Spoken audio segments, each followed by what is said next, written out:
有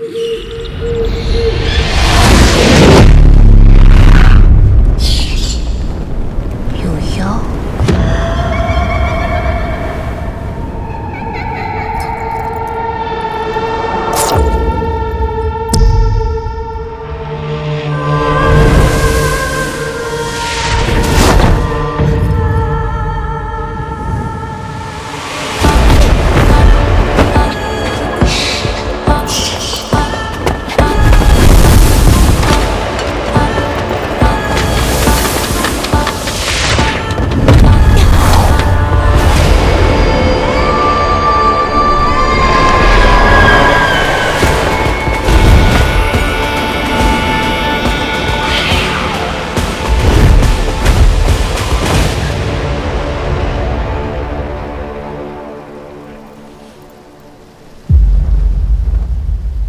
想往哪儿逃？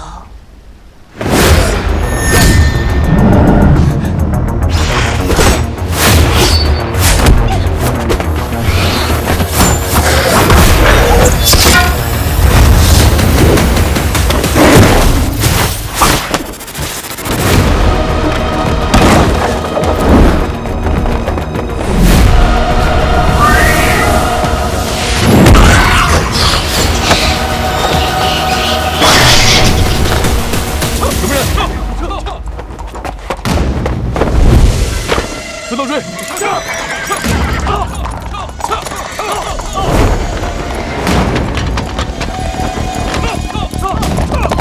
别跑！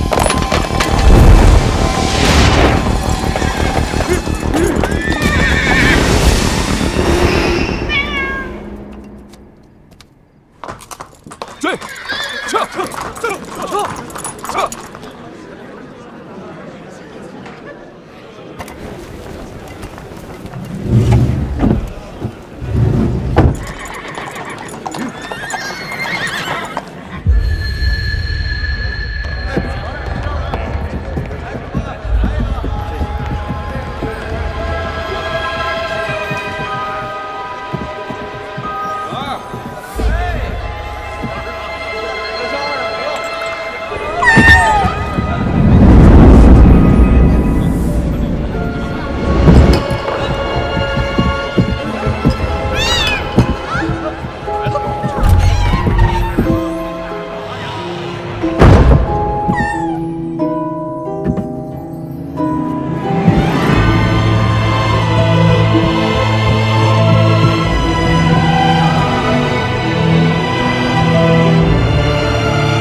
躲谁啊？小侯爷。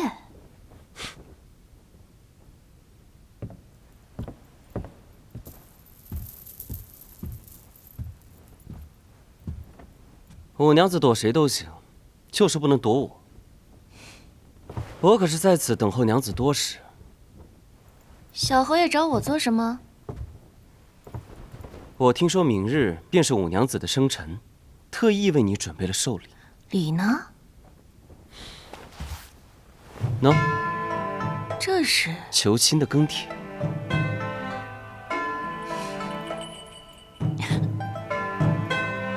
这算哪门子礼啊？这是我将自己作为寿礼赠与娘子。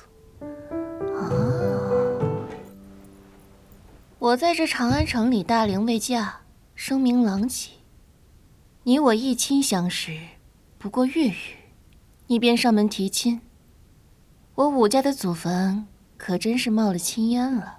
五娘子惯会玩笑，这女子到头来所求的，不过是为人妻、为人母罢了。从今以后，娘子便不是长安嫁不出去的异类，这才是我赠与娘子真正的寿礼。娘子不若给个还礼，怕是不妥吧？世人皆知你我风流浪荡，并非在意礼数之人。今日订婚大喜之日，干柴烈火，难以自制。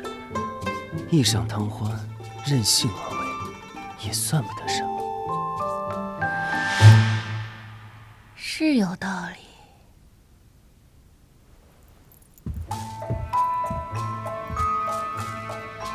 小侯爷，你来。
来，吃个桃子补充体力。你也真是的，怎么能把人往楼下踢呢？出手没轻没重的，把我窗子都弄坏了。你这贪财小气的狐狸，我帮你从小侯爷那儿挣了多少了？哎呀，钱不嫌多吗？黄奕和那几个金无畏没有起疑吧？失了线索，无以自遣。方才已经安排他们坐下吃酒了。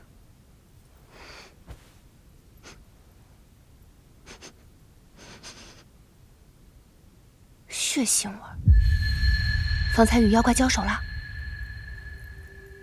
正是那接连害人的妖怪。那妖怪呢？跑了。不过这一番交手，让我有了一些头绪。那妖怪可能跟你一样，是个贪财的。什么意思啊？你可还记得前几桩袭人事件？第一起是丁侍郎的夫人崔氏，她那日回家省亲，精心打扮，穿金戴银。第二起是田侍郎的女儿田娘子，她是城中珠宝房的常客，喜欢盛装出行。第三起是西市胡商，那胡商来自西域产金之地，一身的金子。还有这次遇袭的女子，带了一对金耳坠。看来我们得设个局，将她引出来了。二娘子，原来是明妆啊！明日二娘子生辰，皇后娘娘让奴婢来送份心意。原来是阿姐的贺礼提前到了。正是，娘娘还说往年县主生日，娘娘都层层遴选长安20位适龄郎君的名帖，可总选不出合适县主心意的。今年娘娘便不费这般闲心了，令各家名门上交所有合适人选的庚帖，以量取胜。相信县主定能觅得佳婿。阿姐自然都是为了我好，那立马就见。明妆，传下去，我武二娘子明日在如意楼大摆生辰宴，广邀各家贵女才郎。是。真的要见？去跟他们说，明日寿礼一概不收，但赴宴者需盛装打扮，着锦戴金。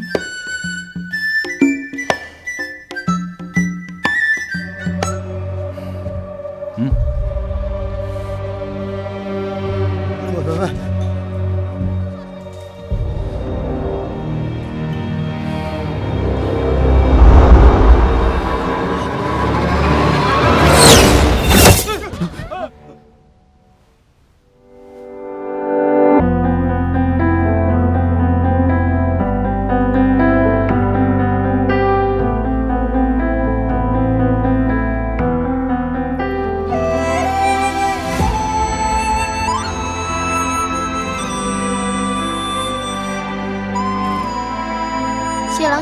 做什么？在我生辰宴上公然欺负人？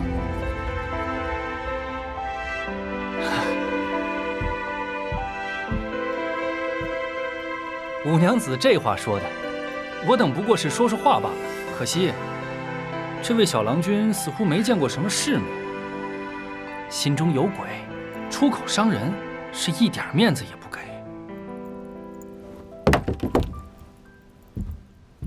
干嘛要给你面子啊？我看上的人，自然可以不给你面子。五娘子说什么玩笑？没有开玩笑，你方才不也说了吗？我挑的郎君比你生的好看。我没说比我生的。哦，你也知道自己比不上人家，那跟梅郎君道歉吧。道歉？凭什么？怎么？你也想跟小侯爷一样被踢出去啊？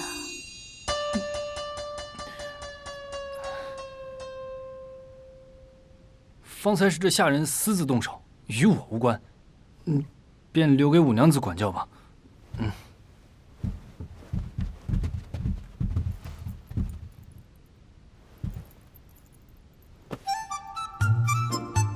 你过来。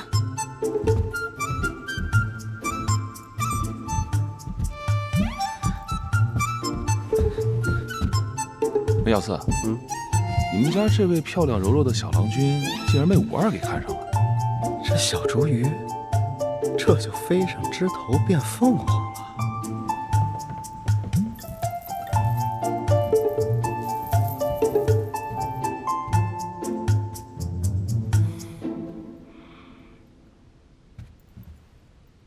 梅郎君，县主，可换我五娘子。我方才都帮了你了，不谢谢我？那多谢五娘子，但这小仆从也是被迫的，望五娘子不要为难他。你倒是好心。罢了，算你帮我吧。什么？谢萝卜那帮人爱讲废话，但有一句话说的却十分有道理。小郎君这模样，生得确实不错，是可以哄骗人的。可惜我今晚有约了，改日找你喝茶。五娘子不必。不送。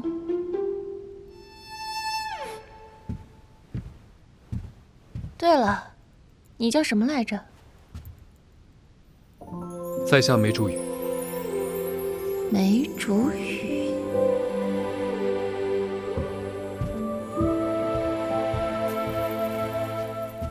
让你走了吗？方才那位郎君说了，我是被迫的，他不会怪罪于我的。他不怪你，我怪。今日大摆宴席，本就是为你。我听不懂你在说什么，我要走了。别装了，我一直暗中观察，众多宾客中，你的神色最为异常。我骤然引弓搭箭射向你，若是常日，必定下意识躲避，而你却十分冷静。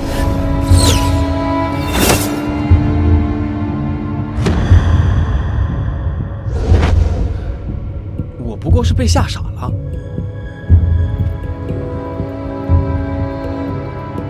那是因为你知道，剑士伤不了你。你不好奇我为何会注意到这些吗？不妨告诉你，我不只是五娘子。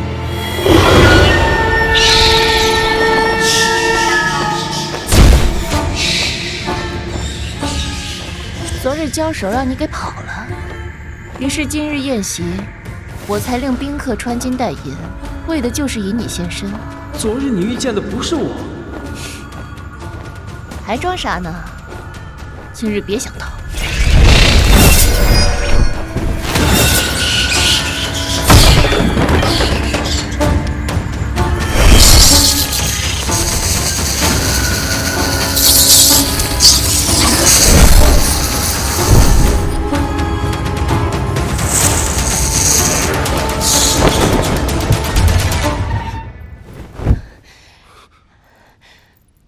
小郎君这般心急吗？改日都等不了。不，我好似听到五娘子可还好？好，好的不能再好了。那打扰了。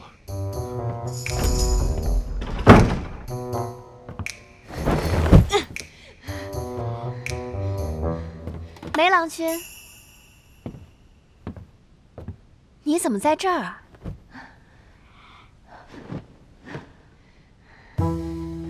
怎么，梅郎君好这口，要一起吗？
欢迎来到长安妖室。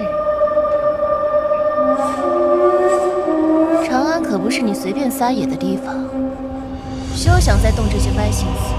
我虽至此，但从未伤及无辜。这话你也能说出口？前日我亲眼见你生日，那不是我，不是你，是我的幻觉不成？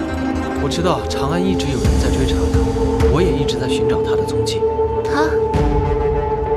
话说清楚。大人可知我原身是什么？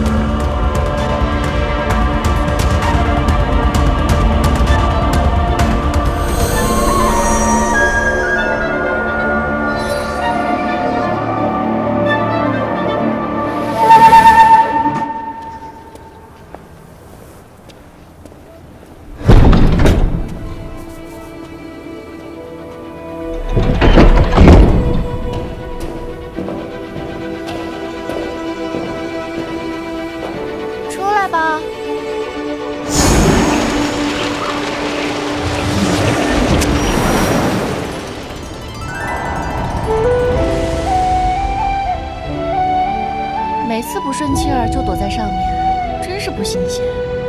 你倒是新鲜，如今在人间捉妖都不告诉我。说吧，为什么不将那符药交出去？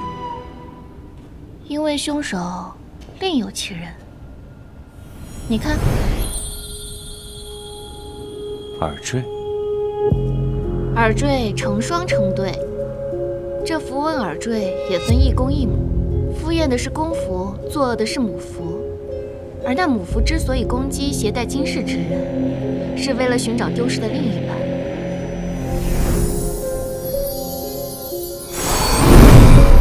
小小耳坠也能化为精鬼，生出魂灵。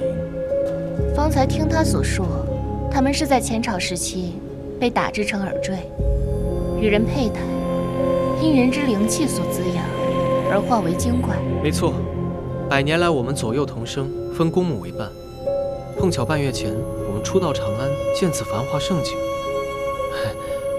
我便生了游玩一番的念头。直到长安近日发生诸多怪事，我才发现伏羲他在想方设法地寻我。之前我只是推测，那妖怪可能对金子有执念，原来是在寻你呀。可昨晚你为何又出现在如意楼啊？符类听觉灵敏，我听到他所发出的声音在如意楼附近，便想当面劝他不要再找我，更不要再害人，这才化作仆从混进了宴席。我去将赴宴宾客再细细查验一遍。不用了，那母符怕是早已附在了别人身上。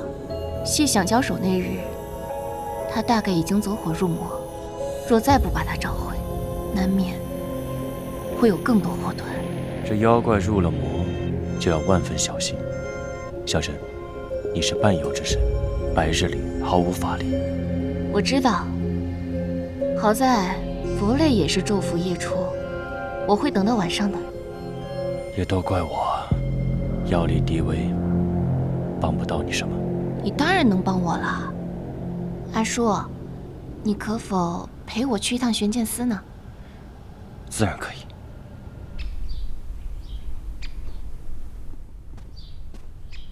上好的春茶，县主尝尝。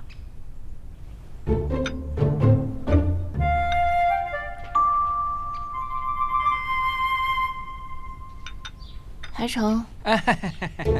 年兄，你说这位县主真的是因丢失金银前来报案的吗？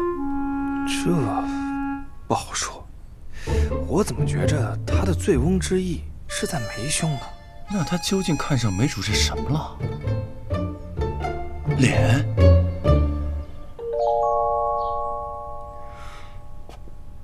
梅小郎君这是不待见我啊？县主多虑了，梅主事怎么敢不待见您呢？过来，过来。昨夜初见，我和梅郎君颇有缘分，可郎君倒是心狠，知我丢了金银，也不安慰一二。那请县主说明原委，我等自会尽力。怎的？你这轻描淡写一句话，便是安慰了？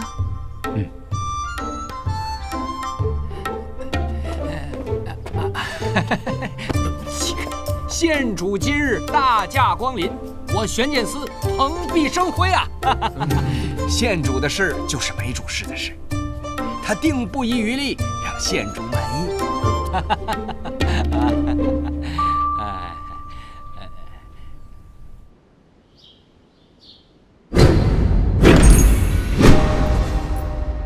相思坊。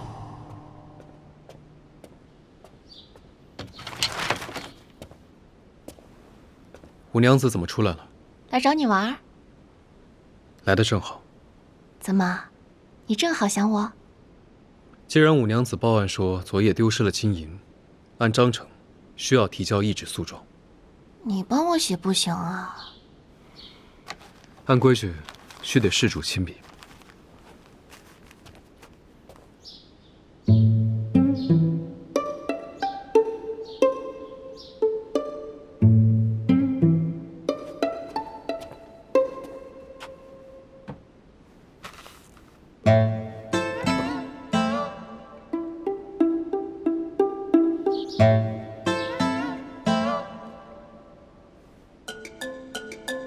得想个法子，让这小郎君离开才行。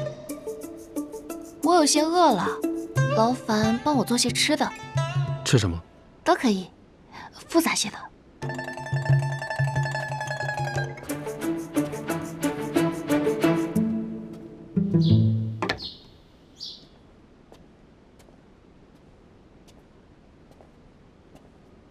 今日诡案悉数堆积在玄剑寺，或许能从卷宗中找到蛛丝马迹。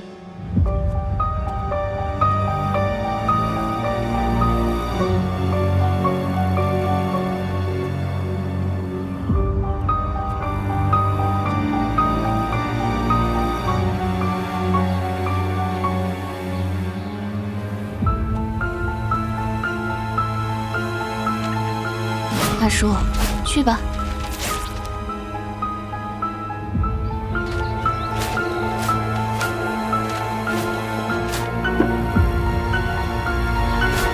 五娘子在做什么？参观一下你当值的地方。五娘子，这里到底是公务之处，怕是有些不便，不如去徐刺史之房里吃吧。哎呀！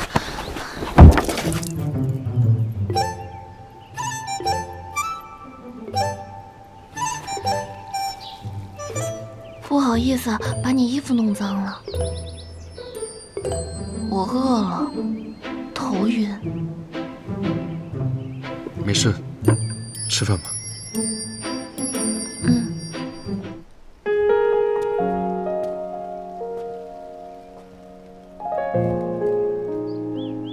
五娘子既在房里，怎么开门？懒得下榻。诉状替你写完了，稍后请徐四使盖印便好。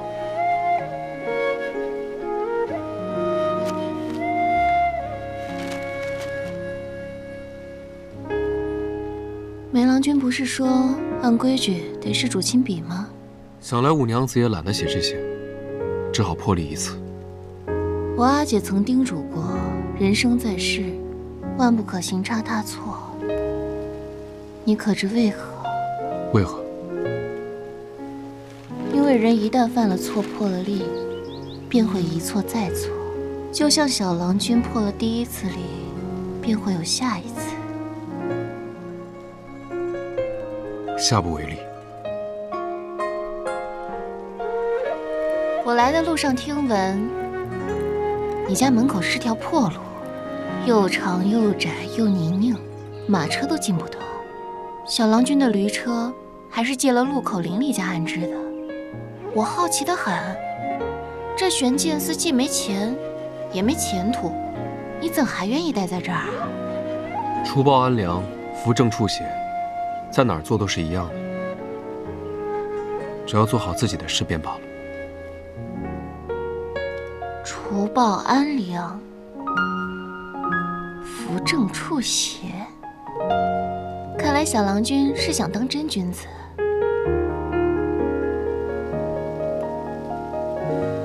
不像我，只知吃喝玩乐，沐雨朝云，长安人皆怕我，骂我，背后议论指点我，我才不管他们死活呢。不知他人之心，怎能人云亦云，轻易的评断黑白呢？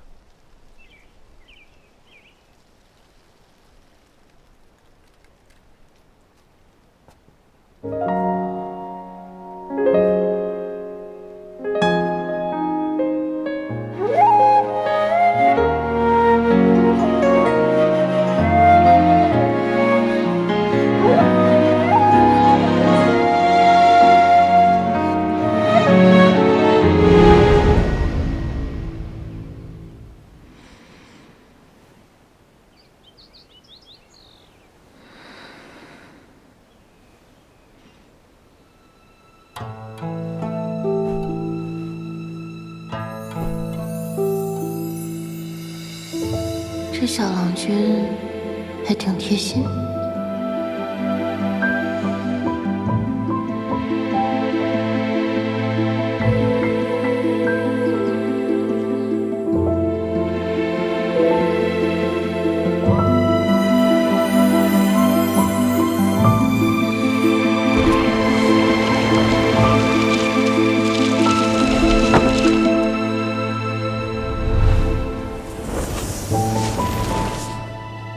来了。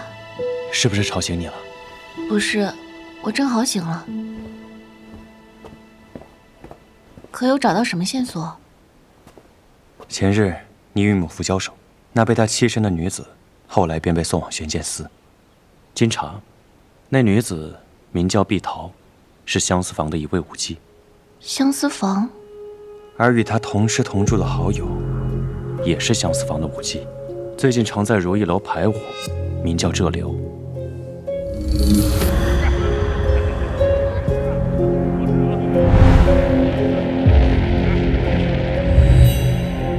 果然，他是来了的，不能让他再跑了。走，去相思房。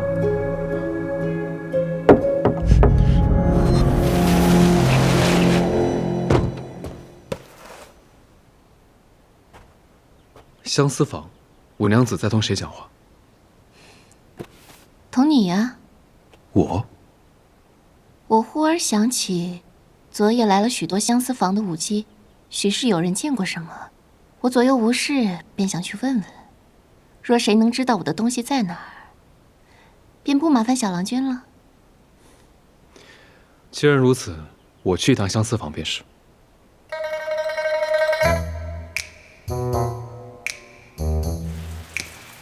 县主也要去相思房，再多带些人陪同可好啊？不用了，梅郎君不是同去吗？探案查情乃是公务，五娘子随同，着实不便。那可不行，到底是烟花之地，万一你去假公济私呢？哎，毕竟是我相中的小郎君，我更得好好看着。哎，你便陪县主去。哎，上哪儿啊？私事去车上。车？你管它叫车？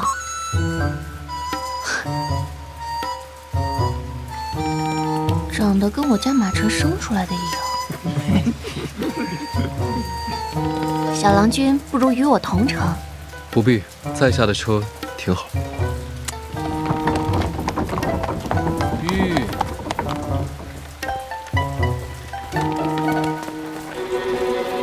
慢点啊，郎君。郎君，不是不贵，不贵。哎，不贵。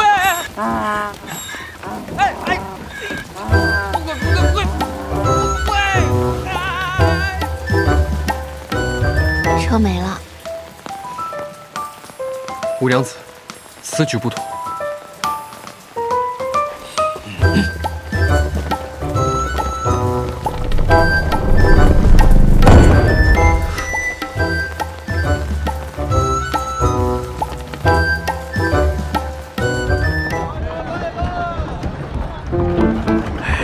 不是县主的马车吗？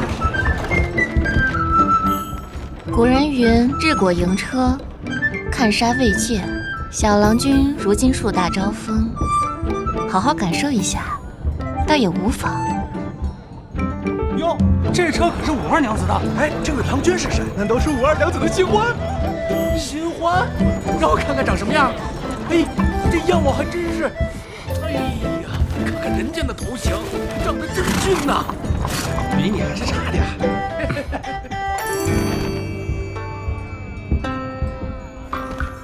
风流公主俏书生，小郎君喜欢这个呀。那边还有巾帼将军小侍卫、当朝女官少年郎、老板娘和小宝堂。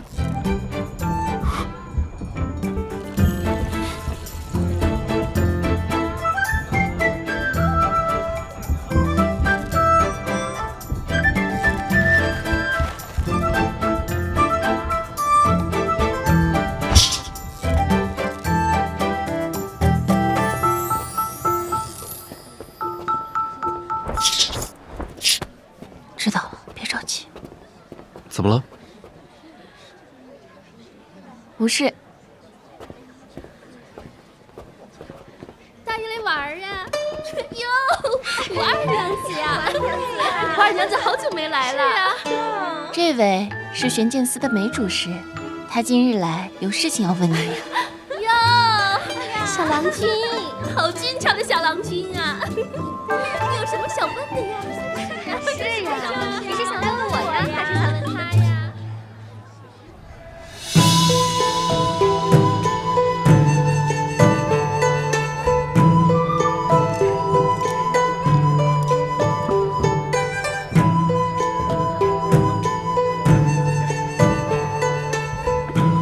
侯爷，等会儿，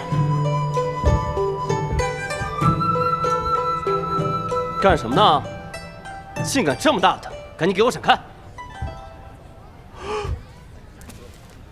小侯爷，五娘子，你来做什么？我来找查。你是找麻烦还是找不痛快？我告诉你啊，你别过来啊！我跟你说，我现在是对你一点意思都没有了。咱们俩是井水不犯河水。哎，你看，我现在已经有新人了，你现在后悔也来不及了，我还未必同意呢。啊！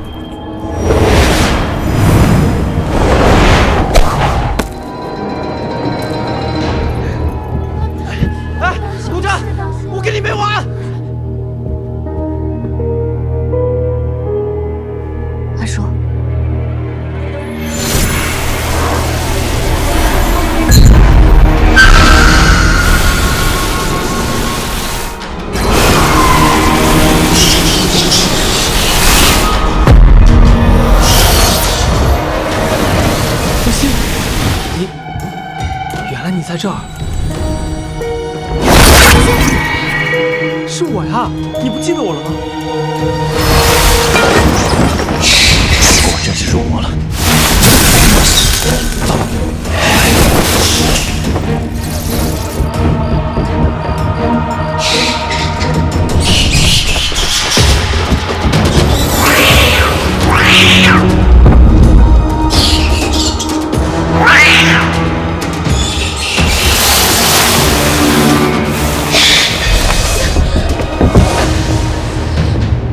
又见面了，扶摇，不必废物用功了。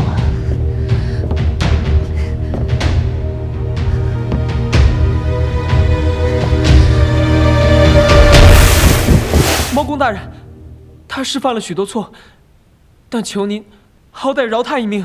我不是要杀他。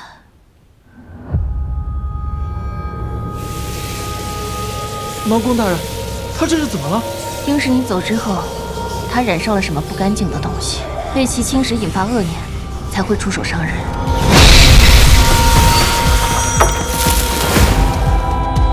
有人对他施了术法。除妖之术。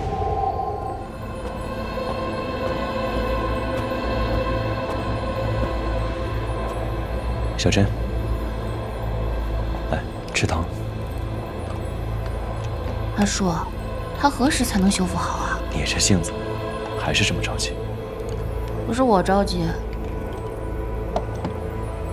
他着急。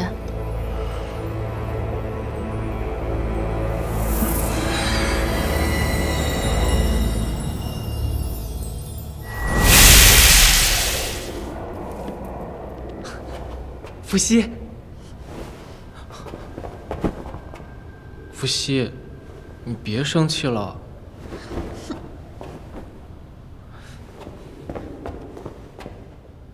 我未曾真的想要抛下你，只是百年来日日相伴，多少有些烦闷无趣。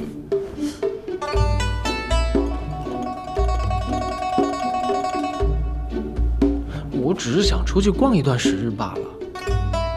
哎呀，伏羲，哼哼。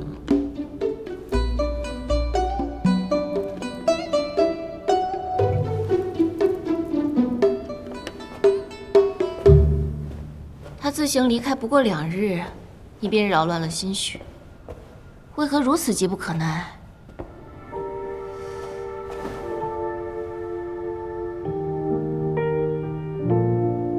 而这成双成对，一体双生，缺一不可。既然本身是一对而坠，那就应该时时刻刻在一起。彼此相生相伴，难以分离，自是感人肺腑。这世上哪有这么多生来如此的事情？你们能生出魂灵，长出智识，也是非常难得。怎么会因为没有了伴侣，便没有了意义？小扶摇，我们存在于世，本就不由他人，更不由天命。即便你只是一只小小的耳坠，也该有你自己的意义。独行于世，双生相伴，各有其美。如今伏羲神识尚在，待他伤势痊愈，妖师对他伤人一事有所惩处后，你们俩便留在妖师，过你们想要的日子。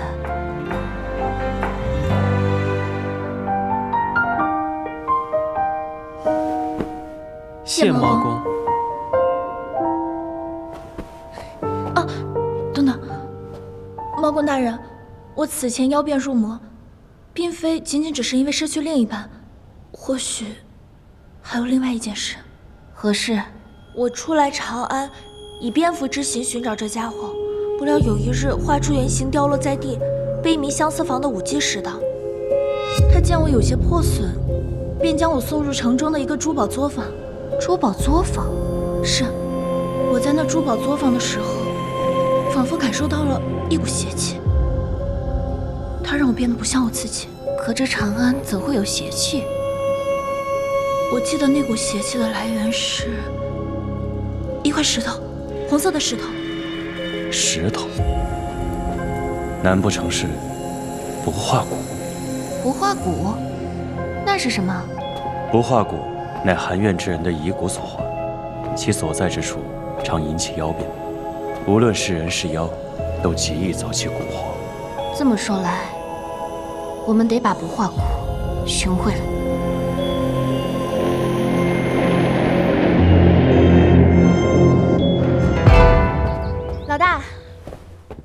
老大放心吧，这瘤已经无事了，服几服宁心安神的药便无碍了。玄剑司那边可有起义？没有，说是耳坠都被蝙蝠所盗，藏于相思房屋顶之上。玄剑司的徐鸾被群夫传言吓破了胆，他说没有伤及性命，自然懒得再查下去了。对了，老大，方才我得知个消息，你听了怕是不会开心。何事啊？冯内侍出宫，往玄剑司去了。皇后娘娘要召见梅家郎君。什么？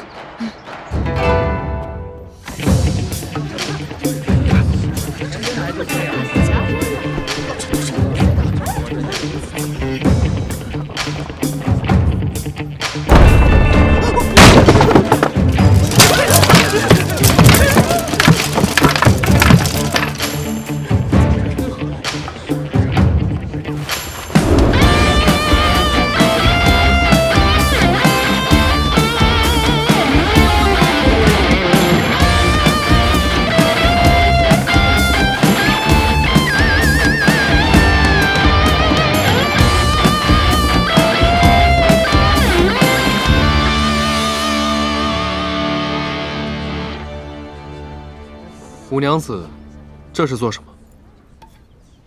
梅主是不明白吗？我在生气。生什么气？自然是气你了，梅主语。我为了你才来玄剑司这破地方，还差点让蝙蝠给伤了。可你忘恩负义，对我的示好置之不理。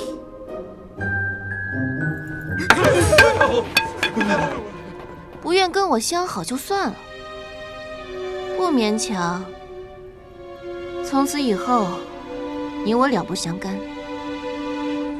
别让本县主再看见你。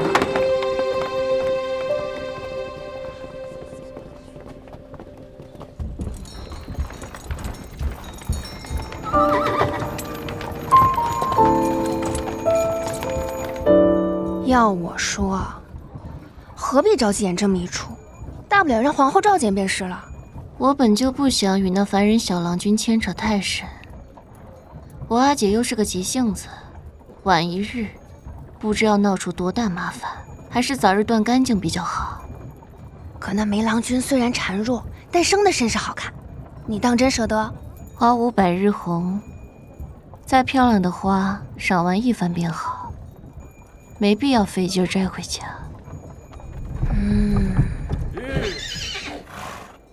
怎么回事？娘子，路被堵了。还有人敢挡武二娘子的路？她回来了。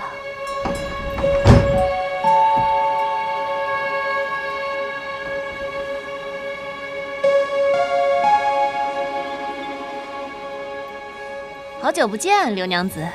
确实过了好一段时日了，错过了武二娘子的好戏呢。那怎么着？再给你演一遍？好啊。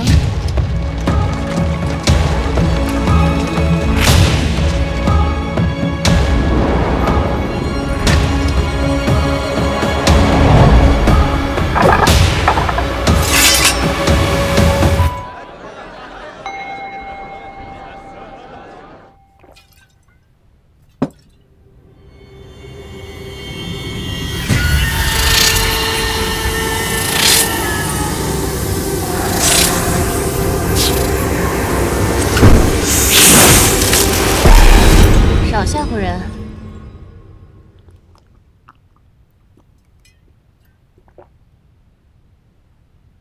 几日不见，猫公就以这个态度迎接我。怎么，蛇公跟柳家去上香，在庙里憋坏了，一回来便这么活泼啊？你同那梅家郎君，当真无事？能有什么事啊？你若真不中意那梅家郎君，为何要以你的闺玉去换他的声名呢？我还有闺玉呢。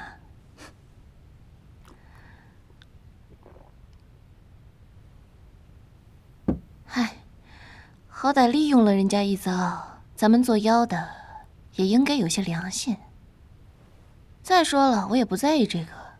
听闻昨日有人暗中施符，打散福群，伤了母夫。你也听说了？此事动静闹得太大了，把多年不见的除妖之人都引了出来，也属实是新奇。那此事可需多加注意。天下之大，仍有修行之人也实属正常。只要不是长息宫那帮老贼就好。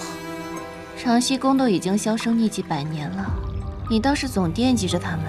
一把长息剑，除尽天下妖。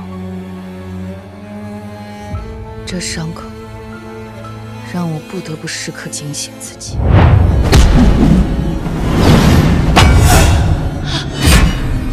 若是他们还在，长息宫同妖师必定少不了一场你死我活的争斗。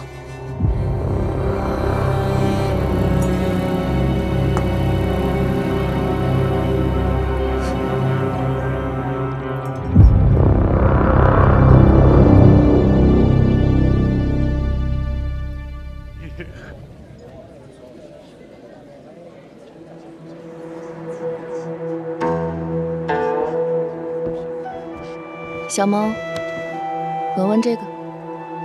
100年寿数的沉香骨制成的熏香，乃提神醒脑之用，还做成了香膏，抹在额间，疲劳全消，精神100倍。老大，是很提神醒脑，可是这味儿啊，太冲了。销路吧，确实受阻。既然如此提神醒脑，就说此乃橘子焙烤冲刺之良品。橘子焙烤，这法子行。既是我家大人的主意，那是不是应该分给我们如意楼2成？想得到美，想得到美。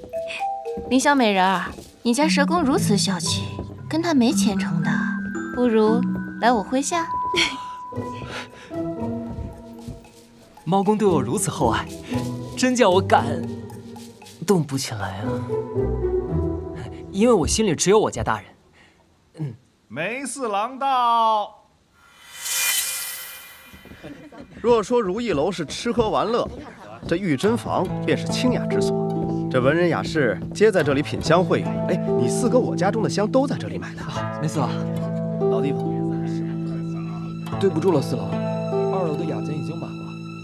不是我梅四郎的雅间，还有人提前预定了？那劳烦您先在散桌稍待一会儿。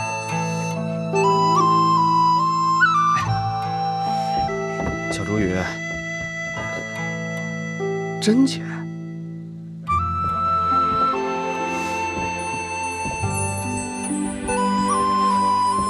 柳娘子，哎，那是我柳娘子吗？珍姐，我方才好像看到柳娘子了。哪有什么柳娘子啊？柳娘子，哎，柳娘子，我又出现幻觉了。别找了，她还能藏裂缝里不成？珍姐，哎，对了，珍姐，你怎么会来玉珍坊？你不是一向不喜欢胭脂香粉？况且这还是柳娘子的店。知道是我对头的店，还成日里给她送钱。看来在你心里呀，柳娘子是比我重要。珍姐，我错了，这柳娘子毕竟是我的。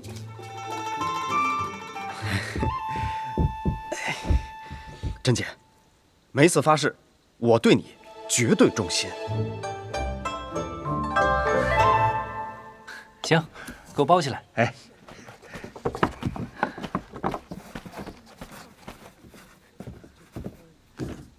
这不是梅家那位在玄剑司的小郎君？叫什么？梅竹雨。名字有些难记呀。记不住，说明脑子不好使，干脆别记了。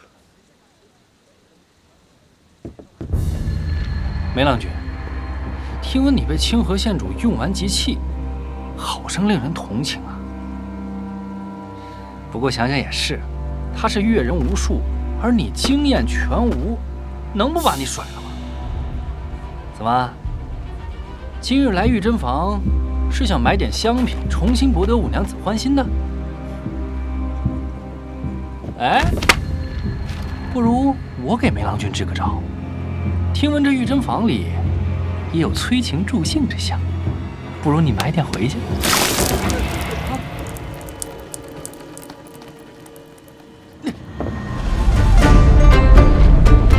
武真，做什么？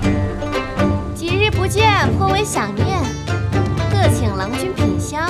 有你这么请人品香的吗？哪来的香是用泼的？凌霄掌柜新制的香露，说混在水里可以沉心静气。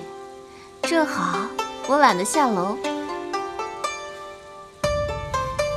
五娘子如此羞辱我，看来是旧情难忘了。没有啊，我只是单纯的想羞辱你。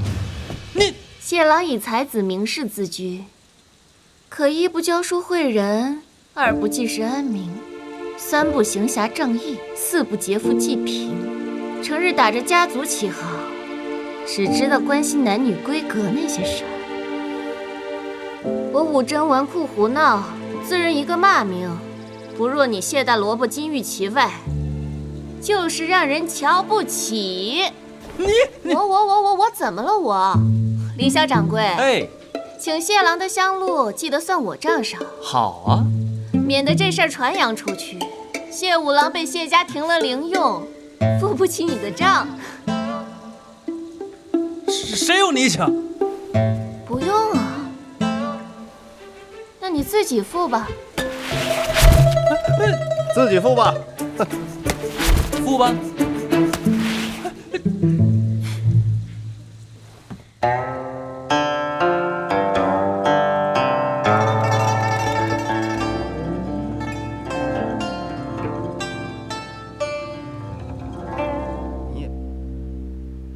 听闻前几日伏妖作乱，是因为不化蛊。阿叔正在搜寻那东西的下落，相信很快就会有结果。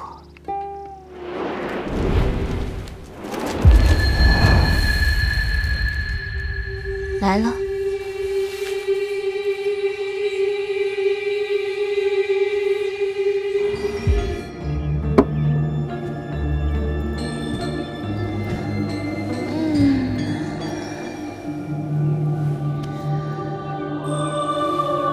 落山了，我该走了。招待的不错。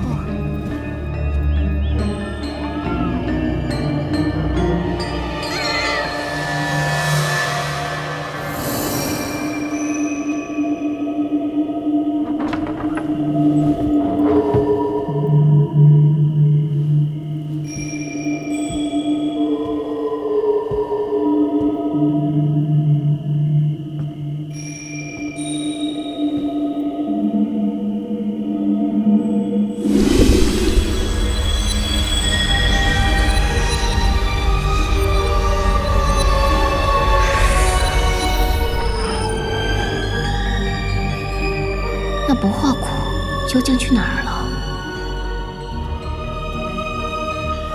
主持，还是您进吧。我看。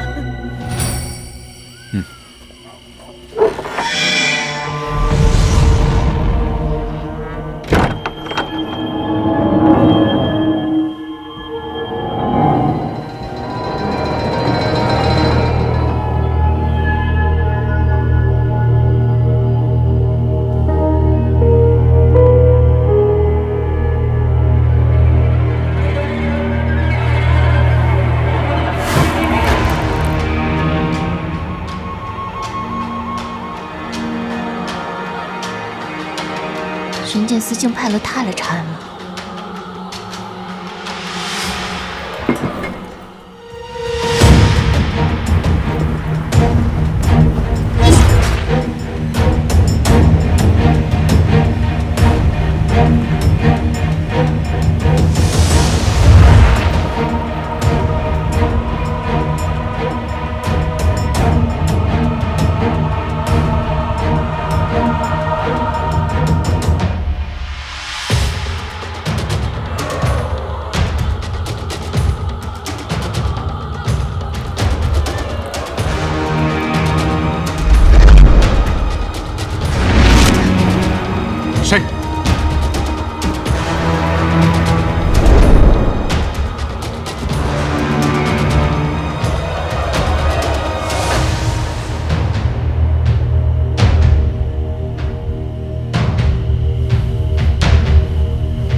老大，你这是和人打架了？别提了，不化骨没找到不说，还险些让人给发现了。来，倒也不急。那不化骨虽无生命，却诡计多端，迟早会出来作乱的，也不怕找不到他的踪迹。那你们盯紧一些。放心。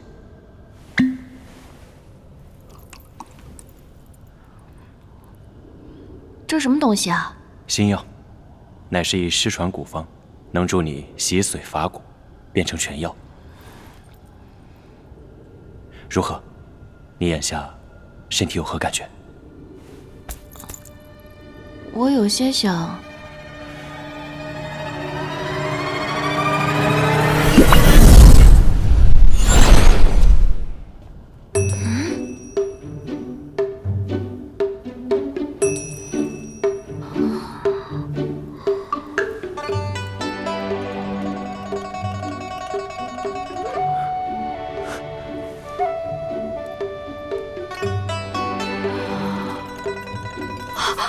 这可怎么办？会被发现的。我倒觉得还挺好看的。有尾巴吗？在他那儿呢。老大，还好还好，幸亏耳朵消失了。大胆妖物，阻拦小子！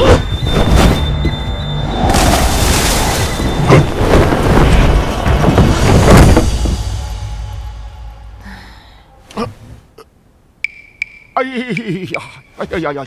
您这都一把老骨头了，又是刚回来，就不觉得累吗？还装什么天师啊？哎，我可是长西宫的外传弟子啊！都跟您说了，这长西宫早就不在了，关门走人了。你就别管我了啊！还是说说你和你阿姐最近如何？你没再得罪她吧？您又不是不知道，我这大龄未嫁的，只要在家中一日，便是得罪她一日。也是啊，你姐对你是严厉了一些，但爹爹相信，她的内心深处还是很疼你的。爹爹虽然不能帮你对付她，但爹的心永远陪伴着你。那我真是谢谢您。说吧，找我什么事儿？柳公深那小子升级了啊，当上了吏部的这个尚书啊，他的烧尾宴，你替爹爹去吧。你怎么不自己去啊？爹爹早已经解关了。还有啊，这个是我这次出门好不容易讨来的驱蚊宝钟，送你。爹，我求您了，您别再捡这些破烂回来了好吗？家里成垃圾山了。我讨来的可都是稀世奇珍呐。珍儿，你替爹爹去吧，去赴宴吧，爹爹求你了，求你了，求你了。行，我去。哎呦，好闺女。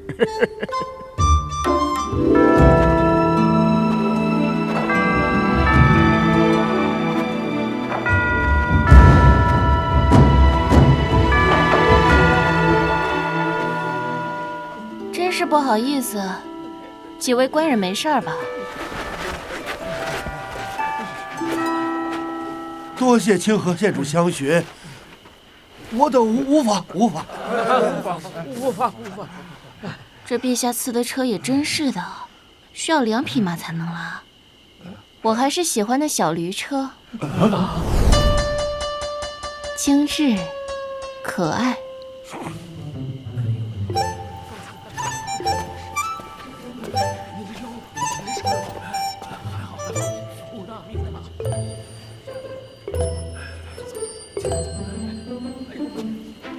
看来今日小郎君心情不错，真让人失望。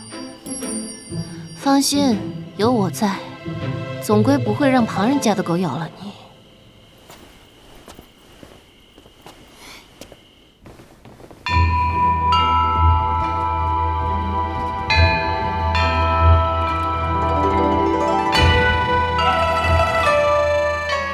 家父近日未能在长安，特意备了礼，让我带与柳伯父赏玩。这些都是家父的珍藏。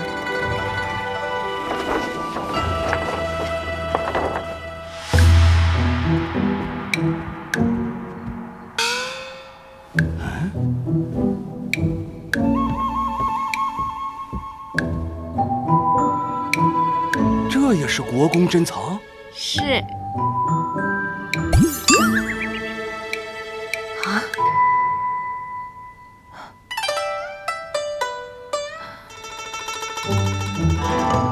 哎，莫不是哪位郎君对柳娘子心有爱慕，却不小心弄混了礼？可看着这神韵，还差点意思。看来得找个机会去补救一下。哎，该不是自然是五娘子送与我的。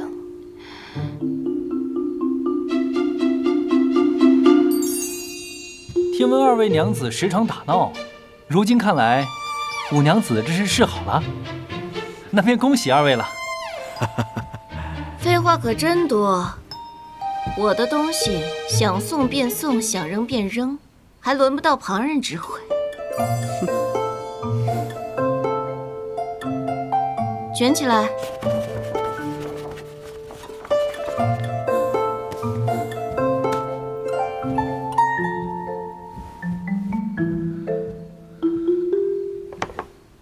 这是哪位送的？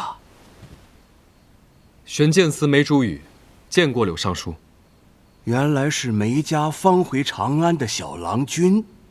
在下身无长物，望柳尚书不要嫌弃。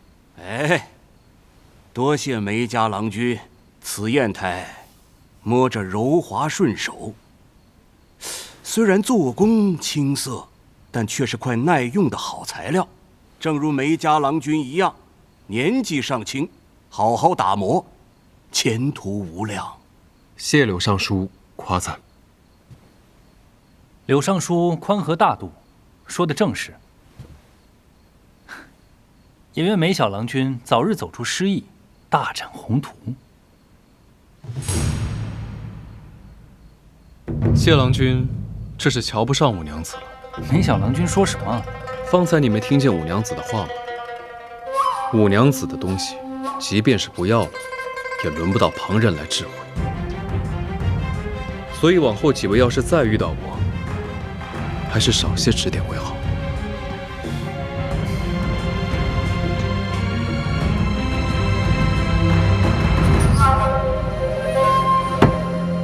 谢武，你别那么多废话，你倒是把你的礼物拿出来，让大伙儿看看，到底有多上得了台面。晚辈这里正有一物奉上，也是献于柳娘子的。晚辈知道柳尚书一向淡泊，因此贺礼不如借花献佛，献于柳娘子赏玩。这是在下特为柳娘子打造的琉璃花灯一盏。点灯。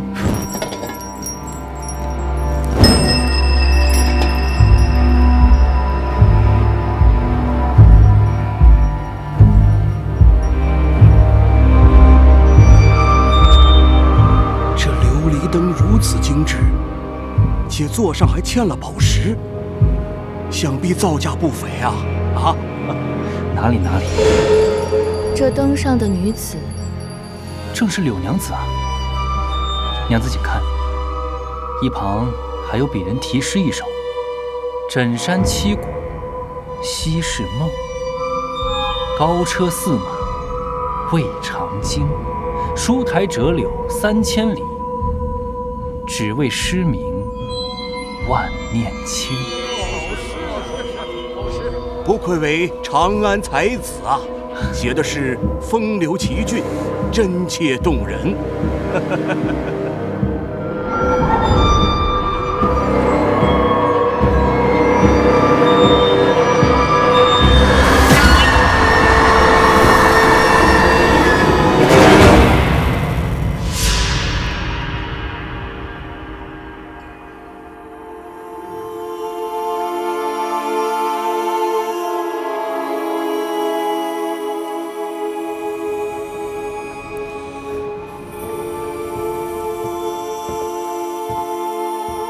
林郎君方才也看到了那东西。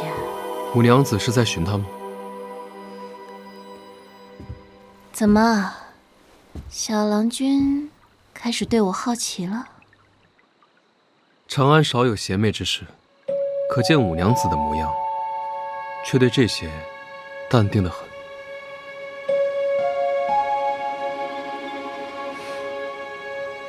淡定说不上，毕竟少有，不代表没有。如今小郎君就职于暗毒库，未曾在库房中看过关于我的书卷。20年来探寻天下名士，搜罗众多宝物，被骗诸多钱财，我有妇如此，自是家学渊源。原来如此。听闻许多妖怪会化成人形，其脾气秉性与人无异，说不定我们之间就有妖怪混迹其中。至于今晚，若我没猜错的话，应是有一只影妖，许是那琉璃花灯之影所化。影妖？你倒是懂得挺多。如此生僻的名字，你怎会知道？我自小在乡野长大，习惯了妖怪精魅之谈，更何况五娘子出身长安名门，应该知道玄剑司因何而设，历历可考，有何奇怪？这样啊，那玄剑司的主事可有何办法？毕竟一个妖怪在身边，心中难免忐忑。我记得在书中看过，这类影妖喜藏于人影之中，常常以影子的形态出现。今夜宾客众多，又是天黑点灯之时，人影匆匆，眼花缭乱，岂不是多了许多妖怪的藏身之处？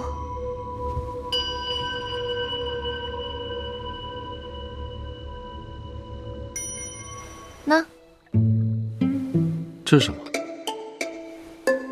我爹这次出门淘回来的驱妖宝钟，花了不少钱呢。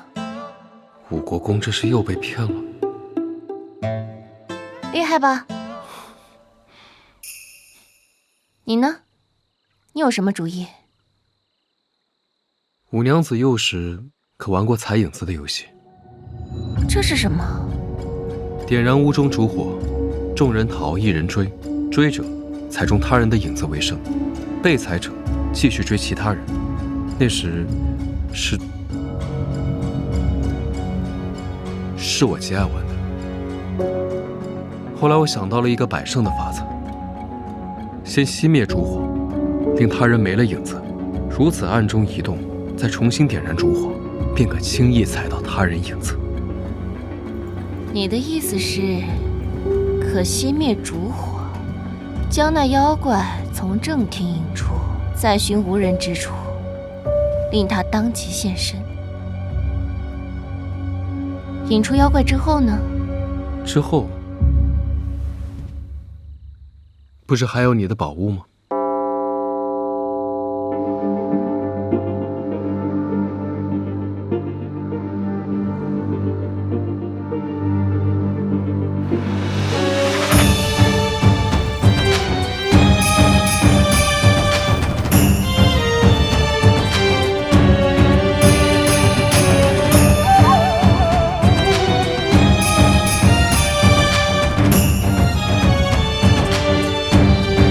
我只帮你一半。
快掌灯！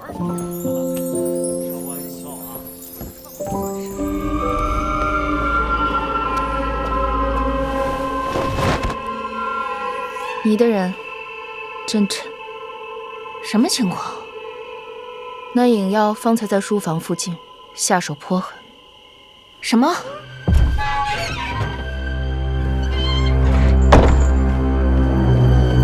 你没事吧？你怎么来了？你有什么发现吗？没有，只看到了谢楼柏送的灯。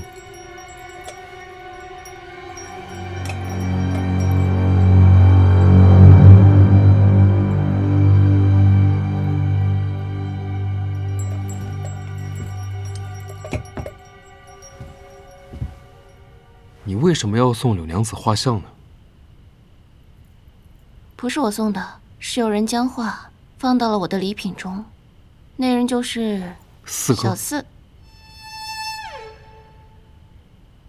真是不管什么样的人都会有人喜欢，可惜了，小四的一片真心要错付了。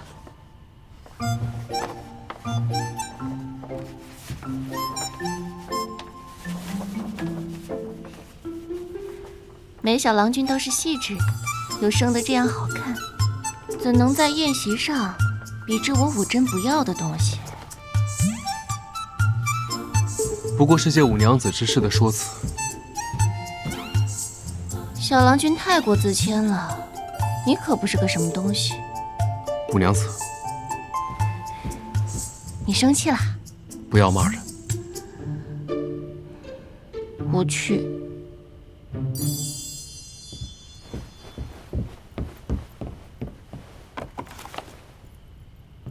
谢楼柏诗集，书台折柳3000里，只为诗名万念青。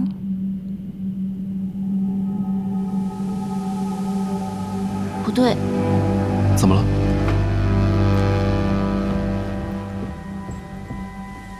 这灯上所刻的和诗集中的有些不同。不管是诗集上写的，还是谢楼柏当众吟诵的，都是书台折柳，而这灯上刻的是章台折柳。可为何要改这一字呢？或许这写诗之人并不是谢楼柏，更像是一位女子。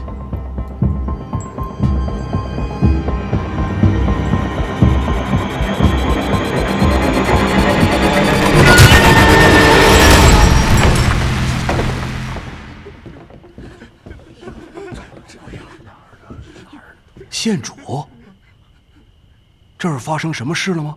无事啊。方才下人来报，说是看到了不祥之物。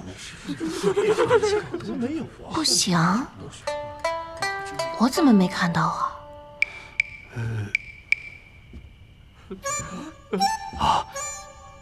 那定是下人看错了，没什么事儿啊，没什么事儿，宴席继续。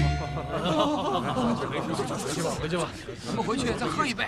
就是，这长安是天子脚下，哪有？方才那灯呢？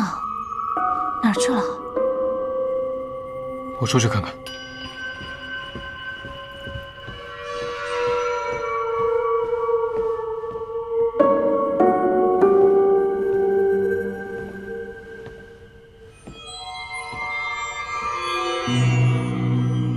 可是又遇见了那影妖。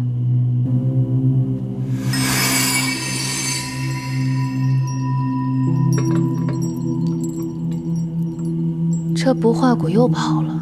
是啊，开宴前都还在的。他是长了腿吗？总抓不着。那只能先把影妖给带走。等等，有件事须得你去做。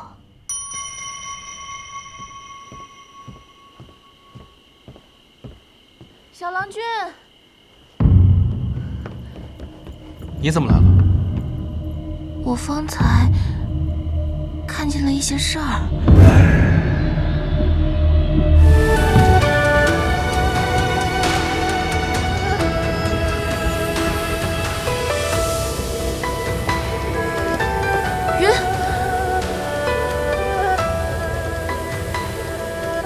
看来是已绝了性命。他一心一意，只想让谢楼百鹤有贺宝。现如今离去，想来也是无憾了。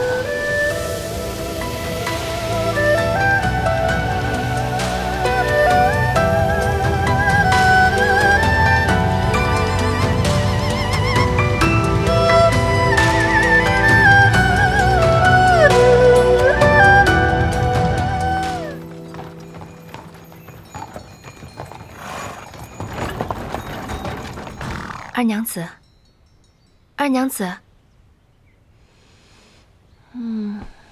这么快便到了。二娘子，注意仪态。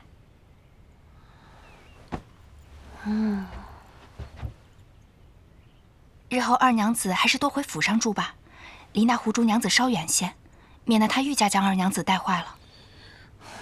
阿姐找我到底何事啊？自然是你的婚事。我就知道，这几日啊，我把梅小郎君的卷子拿出来读了好几遍。哎呀，这个梅竹雨啊，确实是个人才。他的心胸和格局和那些大户子弟有所不同。那些少年郎只看长安繁华，既对人间疾苦闭目塞听，又对鬼诞之事避忌讳视，丝毫没有想到这花团锦簇背后隐藏的危机。哎，那阿姐什么意思嘛？我的意思是啊，这梅小郎君倒有几分才干。哎，你有意，和他也不乏缘分，应当下相处看看。为何这么快就放弃了？那不是你让明中传话跟我说我和他不合适吗？怎么现在反口了呢？啊，我有说过吗？有，还是没有啊？哎呀，琛儿和我呀，作对了20年，从来都是暗度陈仓，背道而驰。这次怎么这么听话了？那我听话还是我的错了？皇后娘娘真难伺候。难伺候？谁难伺候？陛下！哎，在。陛下，你看看，你把他宠成什么样了？跟朕有什么关系啊？就是你，3天2头的给他送什么新鲜玩意儿？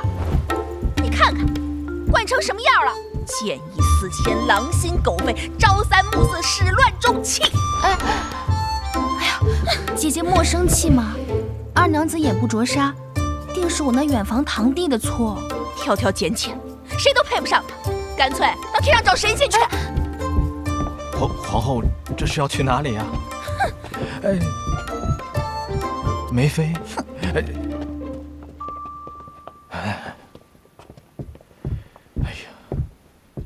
呀，来，都跪麻了吧？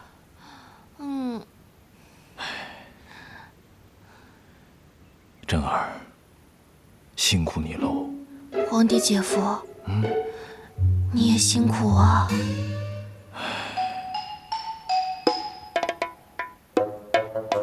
说句实话，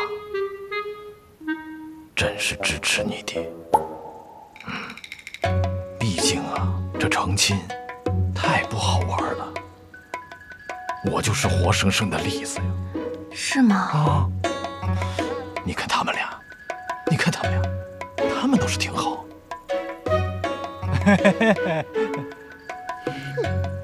出双入对，形影不离的。可是朕呢，吃个饭都没有人陪，干脆不如一个人自由自在的嘛。朕有时候在想，娶他们俩有什么意思？有意思，有意思。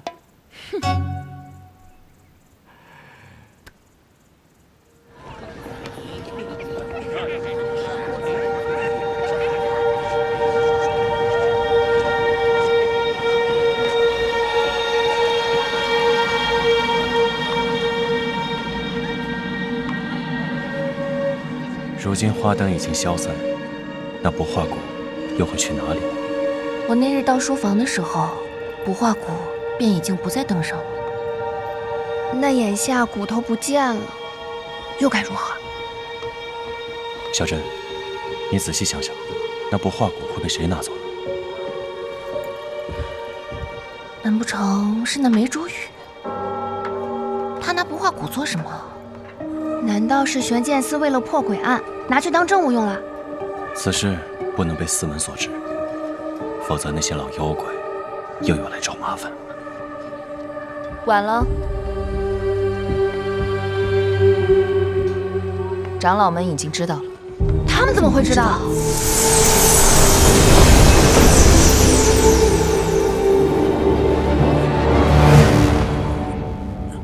属下去汤泉沐浴之时，正好碰见了那灰门锁妖小切石，这一起泡汤嘛，就随便聊了两句，一不小心就说走了。平日胡言乱语也就罢了，此事也敢拿来说嘴。哎呀，小妖们呐，就是聊个天。蛇公干嘛生这么大的气呢？这影妖一事虽已了结，但是这不化骨的问题，猫公却从未向我等提及啊！怎么，大人如今是不把我们四门的监察之责放在心里了？灰长老，想必咱们小猫公大人定不会如此，兴许是公务繁忙。是啊，灰长老，您真是多心了。此事未告知四门，是我原本想着将那不化骨寻回来，再告诉大家。这不化骨也不是什么稀奇的玩意儿，这世间含冤的生灵众多，偶尔有不化骨现世，也没有什么可大惊小怪的吧。既然两位大人把不化骨之事说得如此轻巧，想必把不化骨带回妖室，也是件轻而易举的事了。我已然着手去寻了。这只说可不成啊！不若我等与猫公再约定个时限。若是猫公无法将那不化骨带回的话，那之前的账便要一起算了。灰长老，好，我答应你，5日之内定把不化骨带到你面前。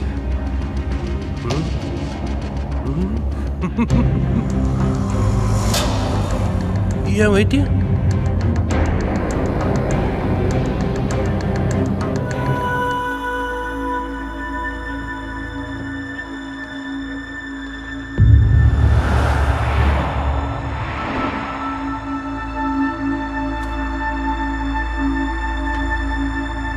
已经让人探查过了，玄剑司和梅寺处，甚至刘府，都没有不化骨的痕迹了。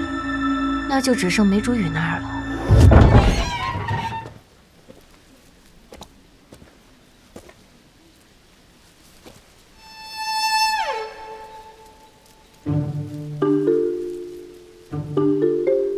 五娘子怎么来了？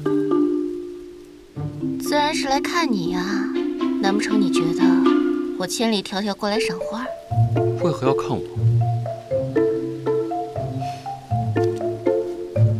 美色所惑，难以自持。知道你今日休沐，便过来找你玩。没曾想你家门口这路是这么烂，我这一路走来，脚也崴了，鞋也脏了。你说怎么办吧？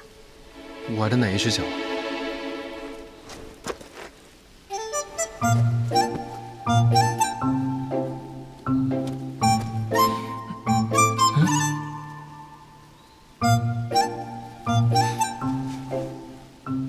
骨头没有大碍。你会看病啊？会一点。小郎君不光长得俊，而且多才多艺。既然五娘子没事了，那我进去休息会儿。等等，你会做饭吗？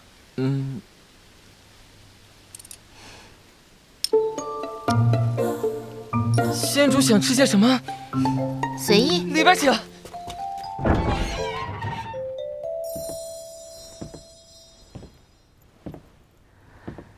宅子看着也不大，到底在哪儿呢？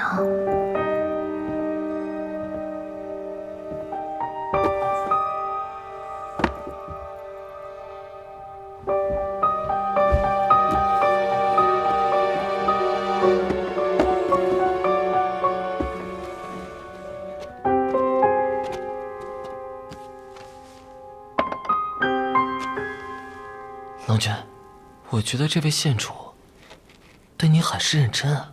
别胡说，五娘子许是起了玩心，不可能日日来的。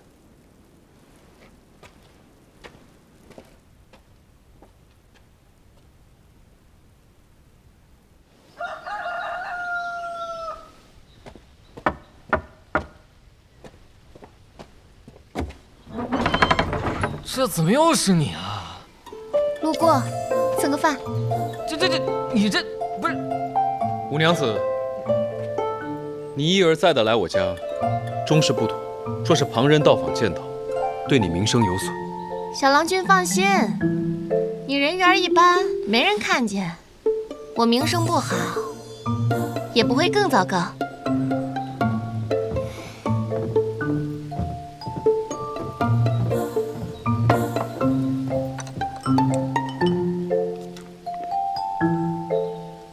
吃啊！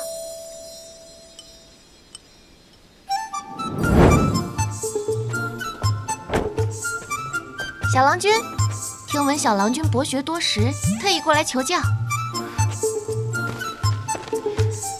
如画，准备碗筷。送礼啦！如意楼新进的烧酒。怎么才来呀？等你半天了，给我吧。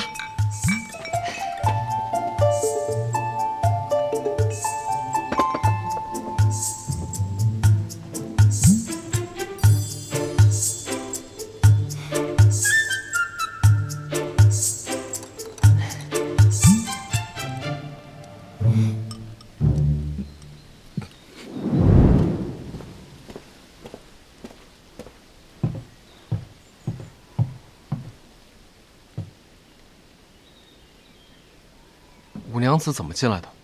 翻墙，寻了几日都不见那不化谷的踪影，难不成在小郎君身上？哎呀！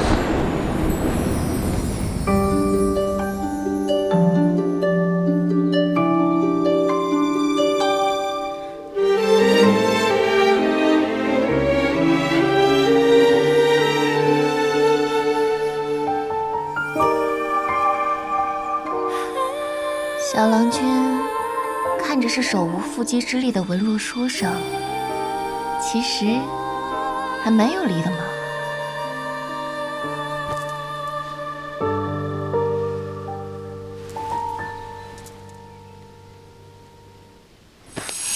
五娘子在做什么？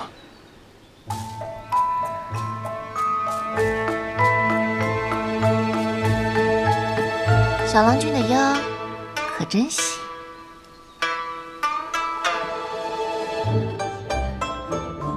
珍姐，你真的日日去小竹姨家蹭饭？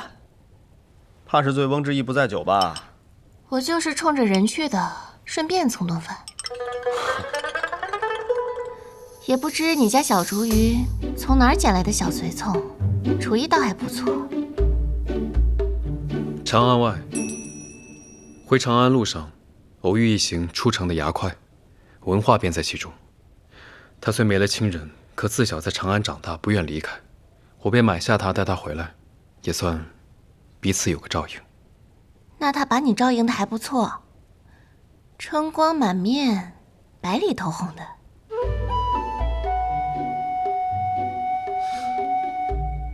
春光满面，白里透红，恐怕与文化没关系吧？那个，文化去拴车了，我去催催茶水。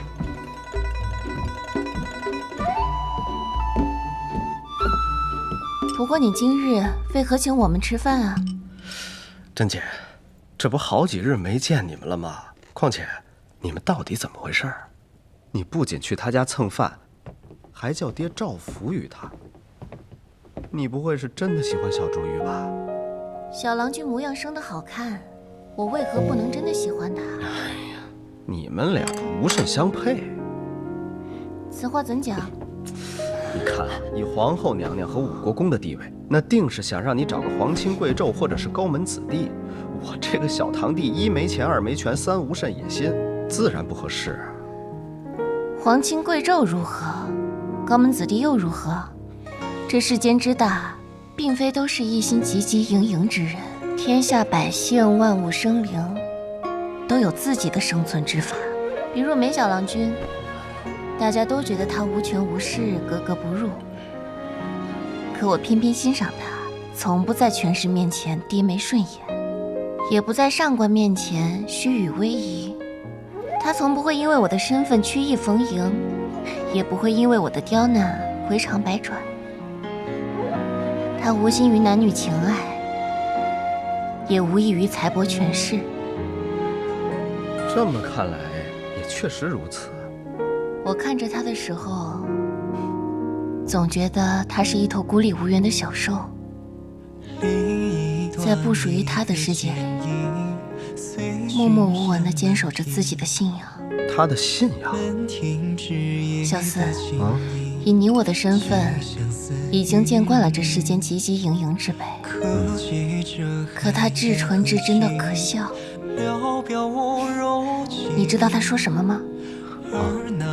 除暴安良，扶正出邪，在哪儿做都是一样的，只要做好自己的事便罢了。他一心只想做好自己的事儿。如此光风霁月的小郎君，自然讨人喜欢。可他的生活太冷清了，我让你们照顾他，也只是想让他暖一暖。我真没想到，甄姐同我一样，竟是个小情种。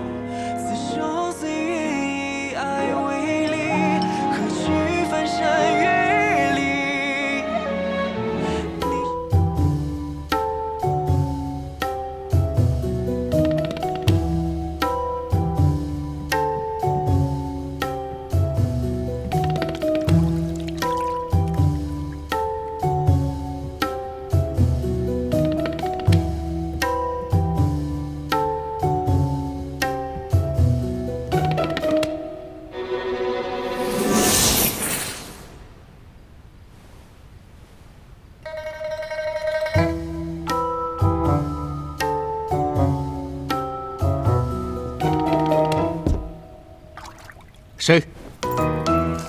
郎君，怎么？郎君有何吩咐？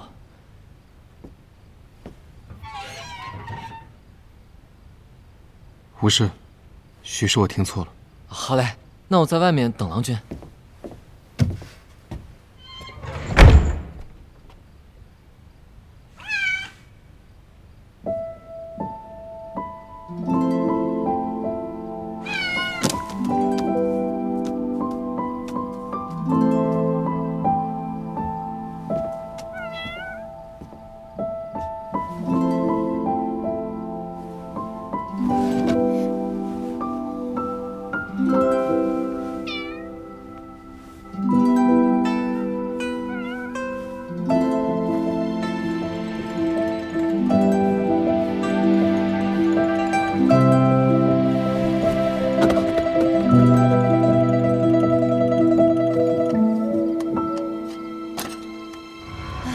你说老大怎么还不回来呀？他找到了吗？哎，老大如何了？你这个圆毛的能不能别咋咋呼呼的？你先坐下。我哪里坐得住啊？刚刚那老耗子又派小耗子来了，问我们进展如何。这些妖，真是一刻都不能多等啊！他们就等着你出错。若我们不快点找到不化谷，怕是要落人口实了。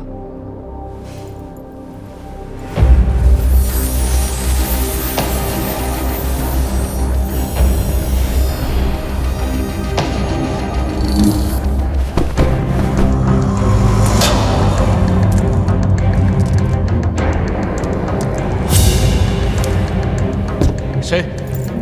郎君，怎么了？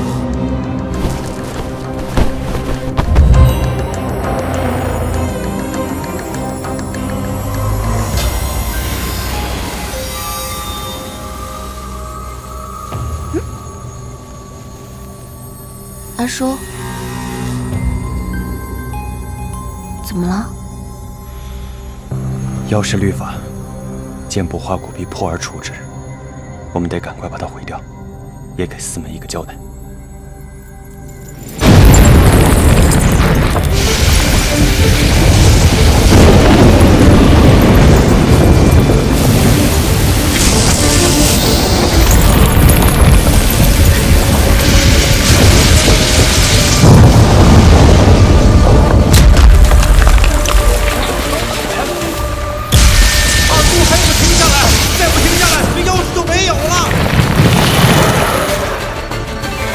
长老，不帮忙吗？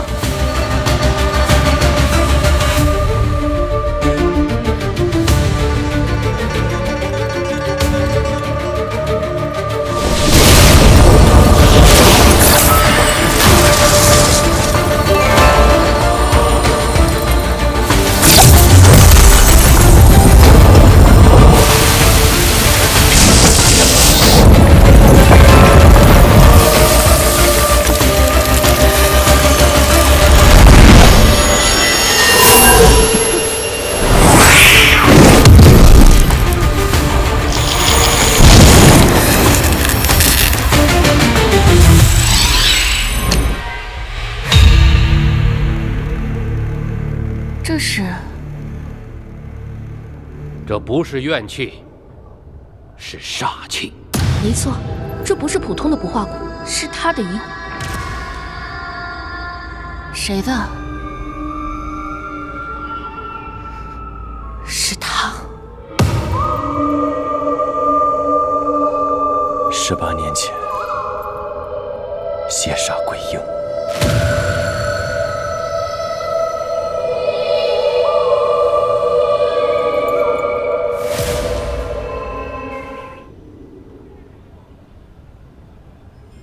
小珍，别发愁了。怎么能不愁？谁知道当年的邪煞还残留了一块骨头在外头。虽说我不记得18年前是何境况，可也曾听说那邪煞鬼婴甚是厉害，只身前来长安，造成人间大乱，又差点颠覆了妖世。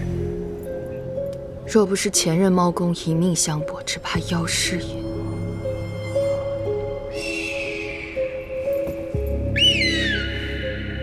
他回来了。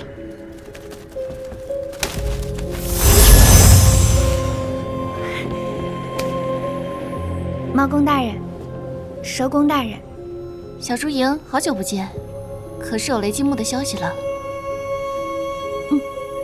他猜得对，在何处？西郊。再具体点。山洞。阿叔，你再仔细讲讲雷击木。雷击木。天生地长，为吸取天雷所生之灵物，应能驱除不化骨的煞气。但是，寻常妖怪根本无法接近。如此说来，这活儿倒是为我量身打造的。只要我在白日人身时接近，便能取得那雷击木。可你白日里并无法力，只身前往西郊太过冒险。要不我们进一趟山而已，没什么大不了的。小珍，我明日便去取那雷击木。这个真不错。别吃了，走。走吧。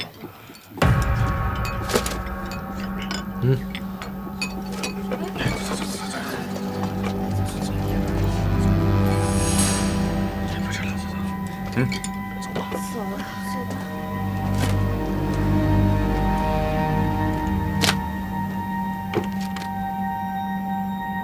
阿姐让你们来的吧？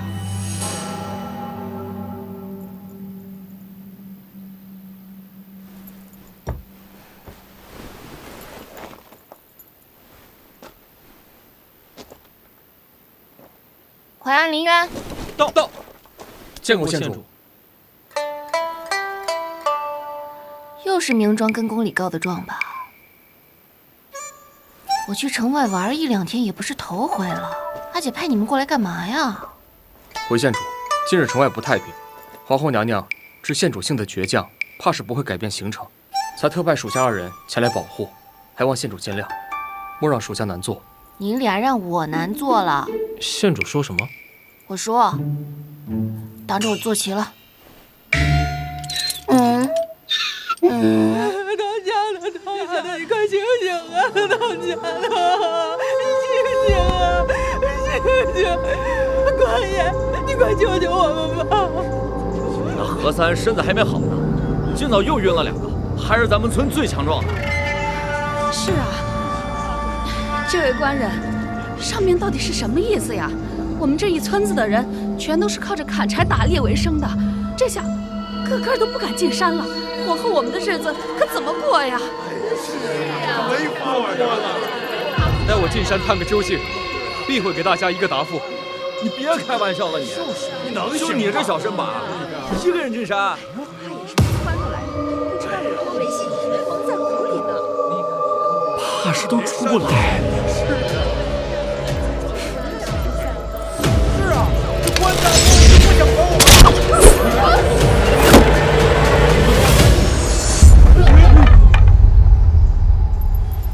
谁说官府只派了他一个人？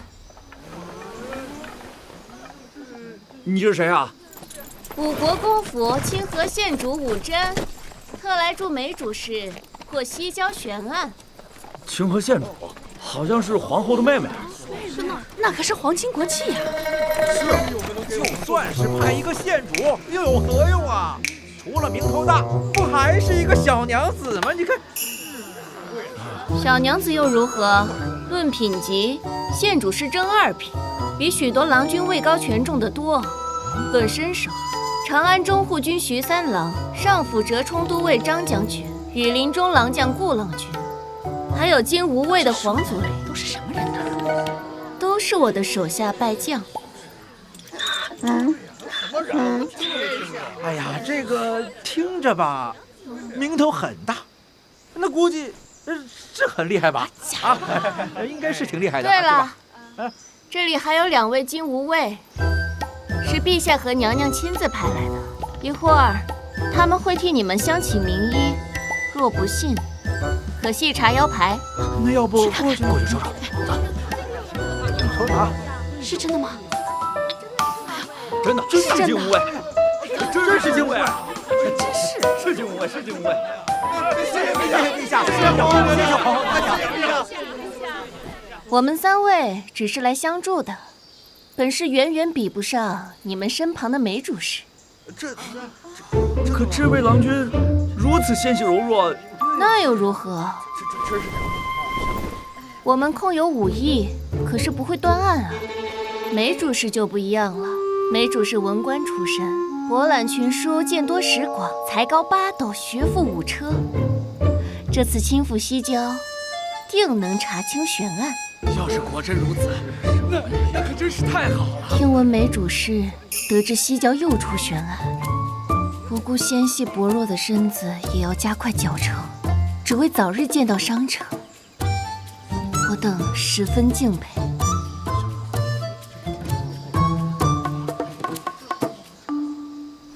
官人，此去进山，一定要小心啊！是啊，一定要小心。辛苦了。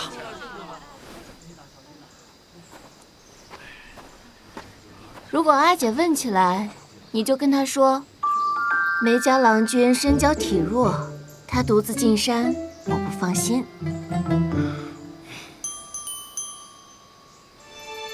梅主事，可不要过河拆桥啊！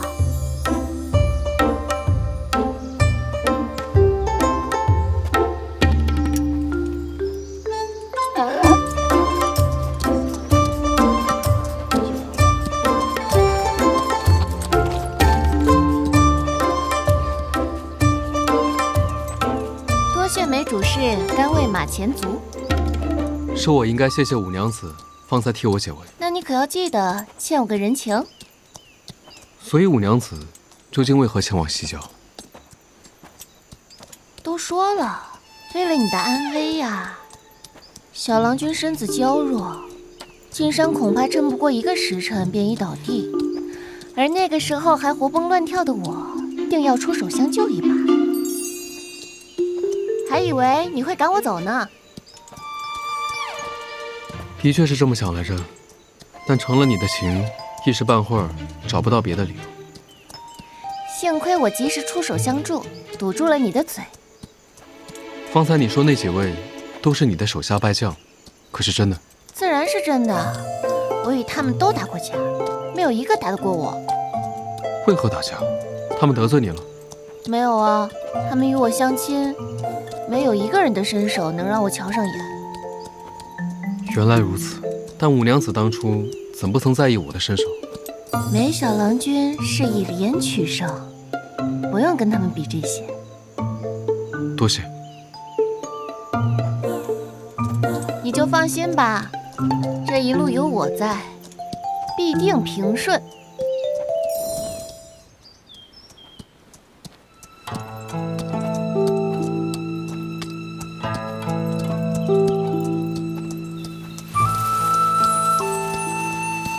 没想到在这荒野山径，却是花期繁盛，咱们来的恰逢其时啊！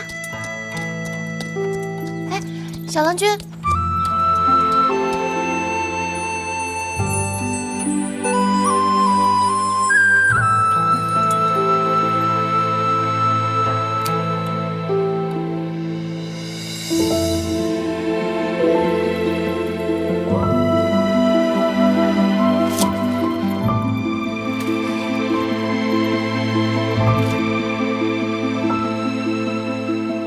好看吧？好看。走。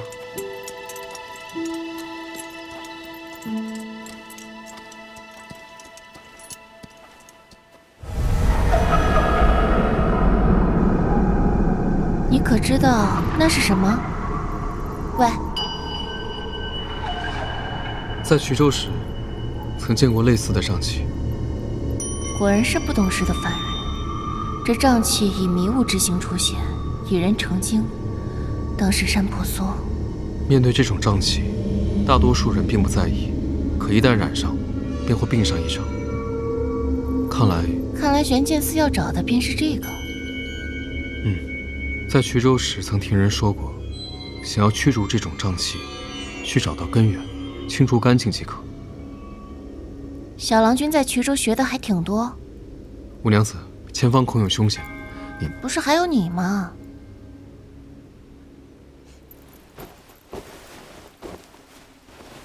既然瘴气不好，遮掩住口鼻就行了。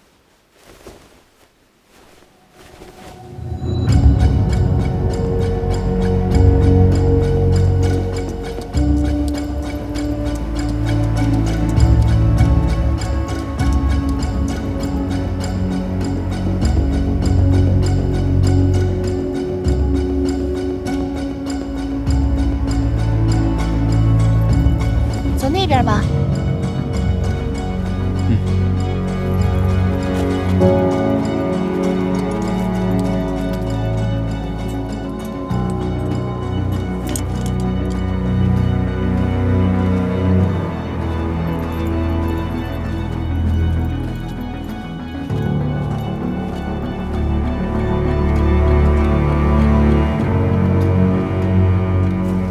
此处山雾虽盛，可幸而瘴气已散。不过梅小郎君为何不问我，怎么走这条路？五娘子步子太快，来不及问。那现在又为何不问？走都走了，何必再问？左右我不能留你一人，况且这条路说不定也是通向瘴气根源所在。我只是觉得这山间景色不错，没想到小郎君如此乖顺。这路难走，小心。脚没事吧？真是乌鸦嘴。先上来吧。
我去找些吃食。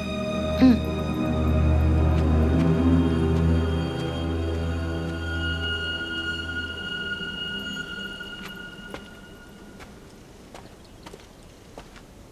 五娘子，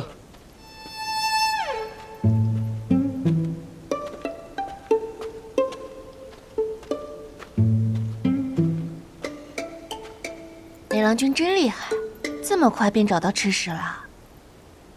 过奖了。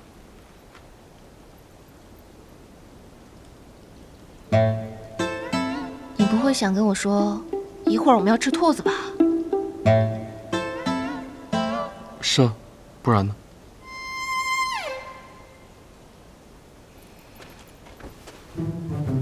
你这人什么毛病啊？既不喜猫，又要吃兔子。你跟圆毛的有仇吗？它们这么可爱，不如你来摸摸。这种手感只有圆毛的动物才会有。哎呀，跑掉了。五娘子，你把我们的午饭放走了。那就劳烦小郎君再去找一些，不要找太可爱的，我舍不得下嘴。切勿乱跑。嗯。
方才那山洞是怎么回事啊？无意间走去的，哪知道那里面有棵疯了的树啊！早听闻山野之间难免会有些精怪，我之前寻不到你，就担心你会出事。幸好五娘子表现得镇定。镇定什么？我差点以为自己要死在……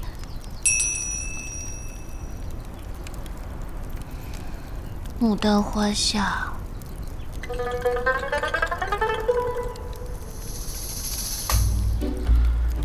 既能说笑，说明没事。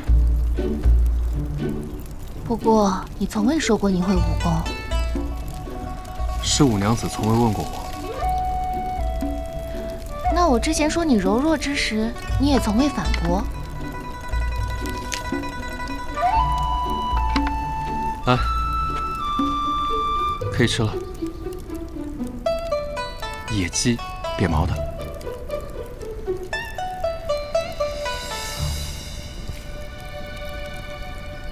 那小郎君从哪里学的武啊？幼时跟前辈学过一些粗浅功夫。这样啊。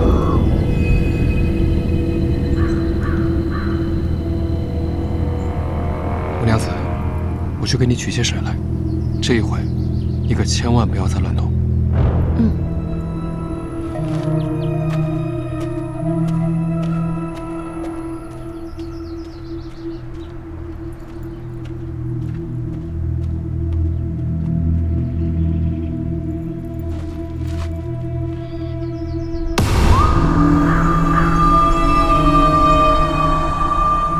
这山婆娑未经教化，果然缠人。我好歹是猫公知道闭气，又不会真的中了他这点小伎俩，非得整这些没用的。糟了，对梅家郎君怕是有用。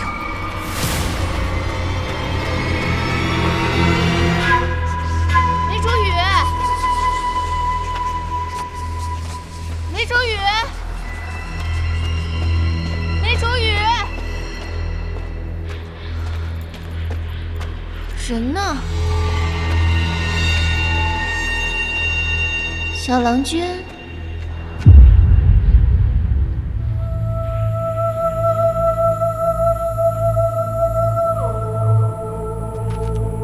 五娘子，你怎么来了？山里雾太大了，怕你迷路，便过来瞧一瞧。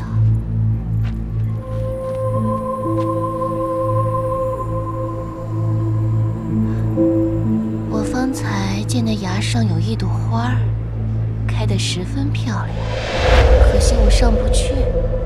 小郎君，能否帮我摘下来？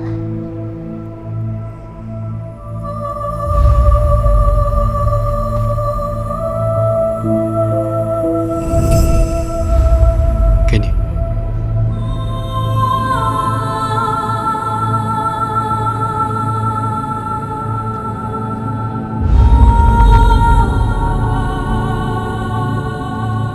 好美呀！小郎君能否帮我戴上？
有。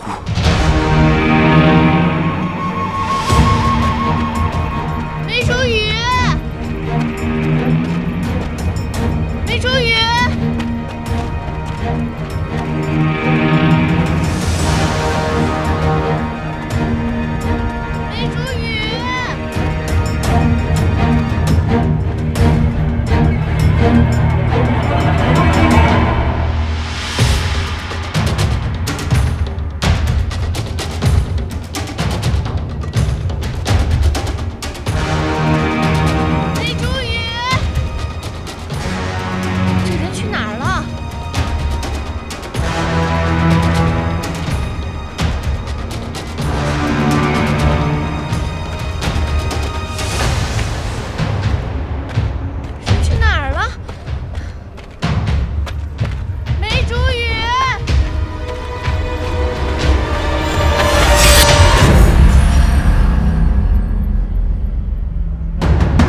梅竹雨。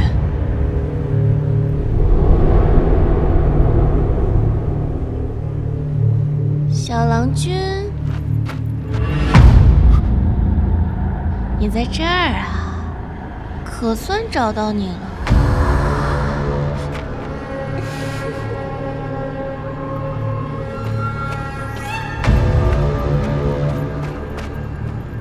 怎么回事？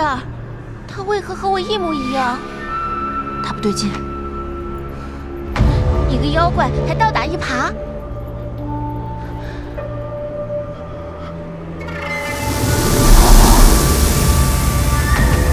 你看，他是妖。我不是。郎君，快动手！跟我走。郎君，杀了他，我才是真的。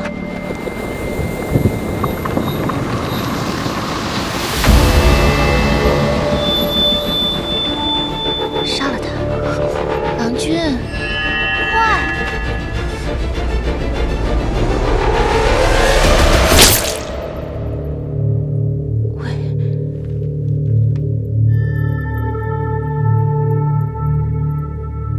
为什么？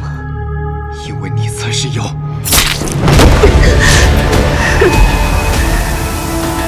竟敢毁我休息！且叫你尝尝这毒炸的滋味！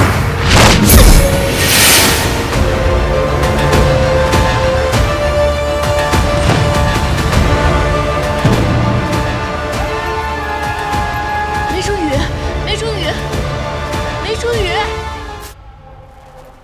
梅竹雨，梅竹雨，梅竹雨。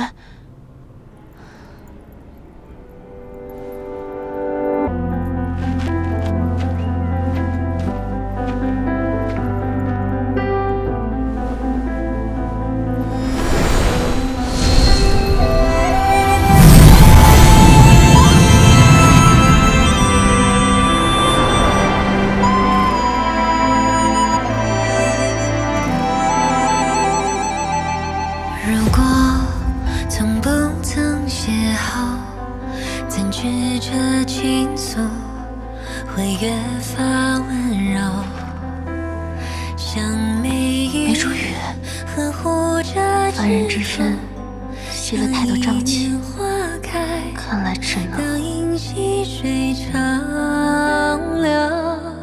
命运牵起缘分的手，你我步入动情的梦，山高水阔这一路几何处以后，迷雾山楼，山半天地同游，情浓处看相思红透。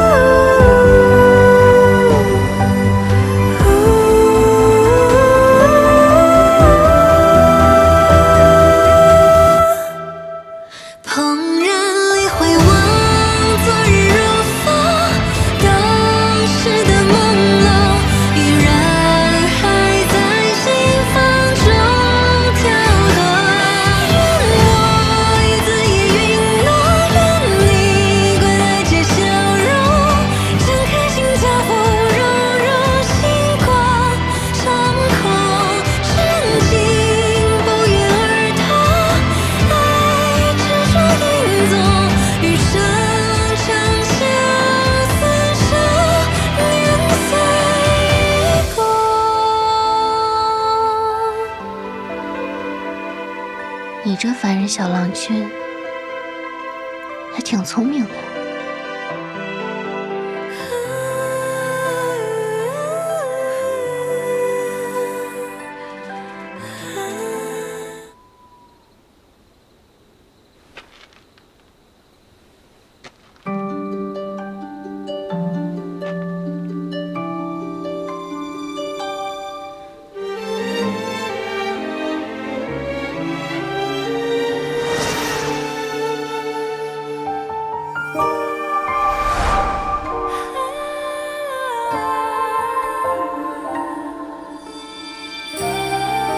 你醒了？这是怎么了？你晕倒了。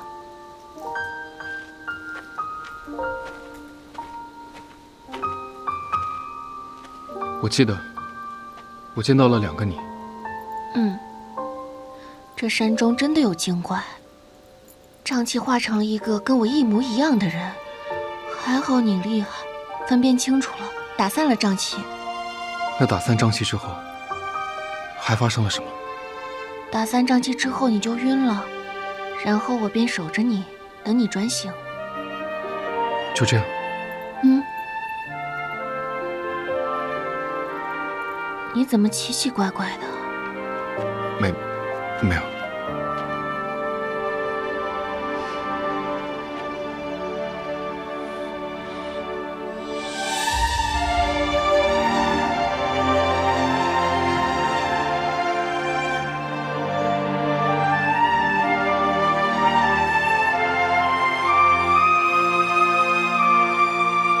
小郎君，天亮了。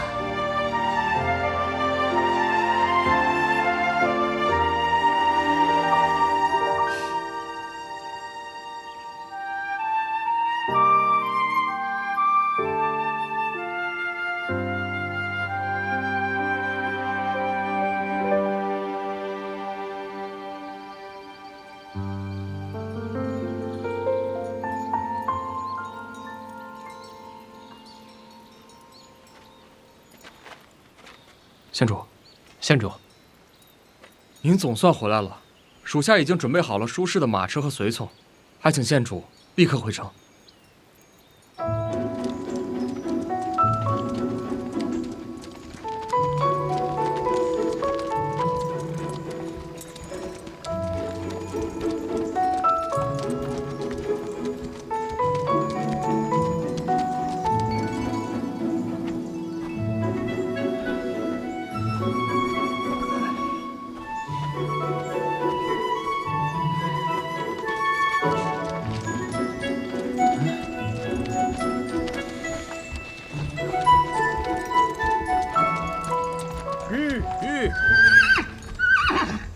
县主，前面的好像是我梅四郎。小厮，你怎么在这儿啊？好巧啊，珍姐，我累死了。小竹鱼，你怎么会在这里？珍姐，你先给我口水喝好不好？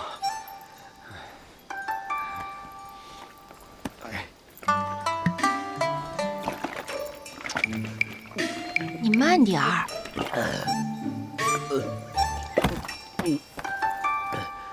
你这一副要远行的样子，是要去哪儿啊？珍姐，我受柳娘子之托去办一件大事。柳太真？何事啊？柳娘子告诉我了，她家刘府确实有妖怪，不干净。大师也说了，需要一路向西，找到一株仙草，方可解刘府之困。向西？和我？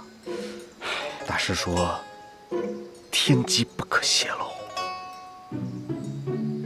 只需一路向西，向西，一直走不回头，找到一株2人高、绿花红叶的灵草。小厮，要不我帮你吧？好啊，珍姐。林渊怀安。还是珍姐好。带回去吧。是。哎，不是，哎，不是，我一路向西，方向错了。应该是被柳太真给赶出来的。启程。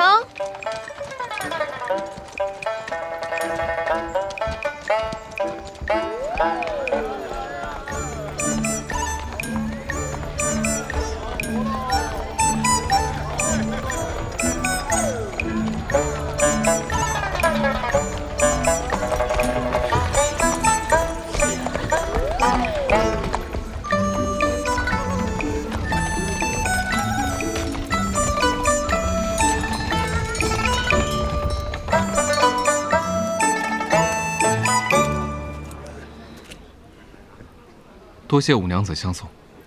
真不用送你回家。不必麻烦了，我家同国公府方向正好相反，你们早些回去。小朱宇，帮忙！梅主师，五娘子，可还有事？昨日山里，多谢梅主师相救。小竹鱼，改日见。改日见。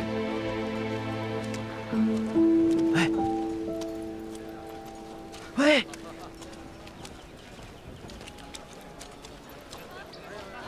县主，咱们直接进宫可好？不去，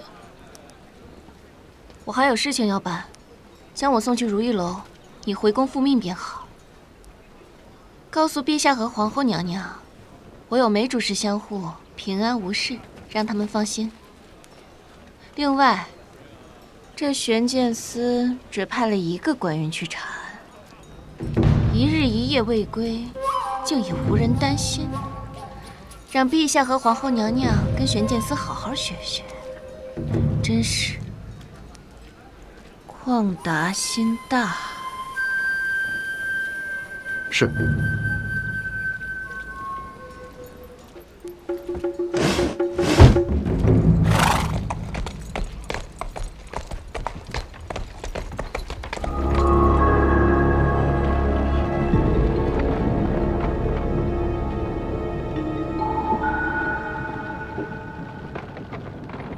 这就是雷击木，这么轻松便拿到了。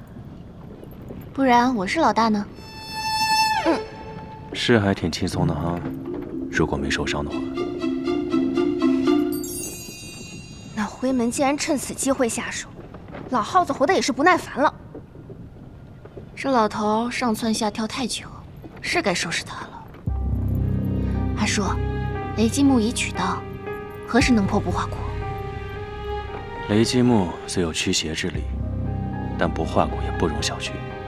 需等到天雷来临之际，将那雷火引入雷击木之内，再将不化骨彻底击碎。不过眼下你内伤未愈，天雷到来之前，须得调理好身体。我先去调些药。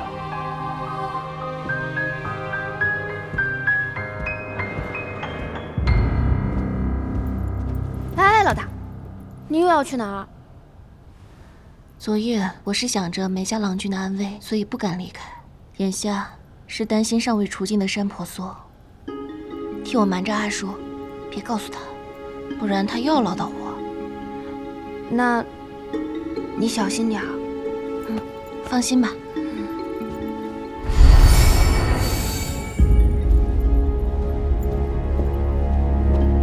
小心些。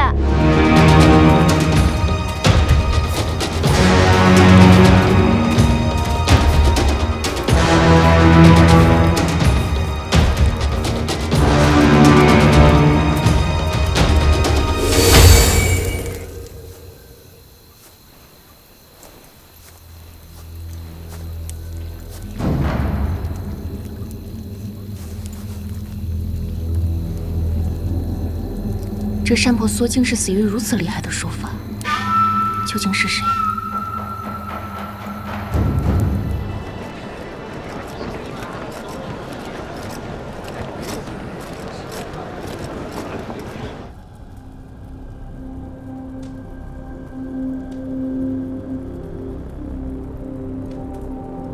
辉长老还真是气定神闲呢。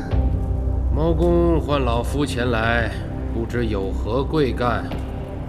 西郊山中，长老玩的可还愉快啊？老夫听不懂猫公在说什么。你这老耗子可真没意思，敢做不敢当。你又是个什么东西？一个半人半妖的小怪物，有什么资格教训我？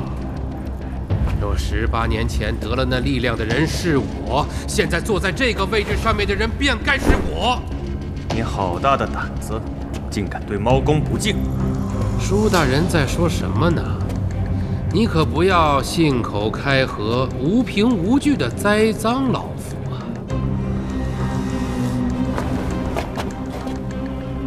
栽赃？诸位，我是在栽赃他吗？猫大人，你们算计我！你早就安排重要在此，偏偏不告诉我。回长老，你没问过呀？灰长老，你也真是白活了那么大年纪啊，着实不懂事。说到底，我一个1000岁的老妖，倚老卖老怎么了？我对猫公不敬又怎么了？我好歹也是一门长老，你们又能把我怎么样？灰长老果真是老糊涂了。今日要议的本就不是你的不敬之罪，是你善用游神禁术，逃离妖世之罪。你可有证据？凌霄，大人，说说吧。昨日结界之处，我的确见到灰长老用了游神之术。这游神之术对施术者自身也会造成颇大的伤害。这灰长老毕竟年岁也不小了，是否真的会冒险用此禁术？是啊，猫公大人，这可不可能是看错了呀？是啊，要不算了吧，算了吧，算了吧，算了吧。其实想要知道灰长老有没有用禁术很简单，一试便知。啊，这也不是？难不成猫公大人还有别的法子？无论怎么说，今日这灰长老怕是不能轻易脱身了。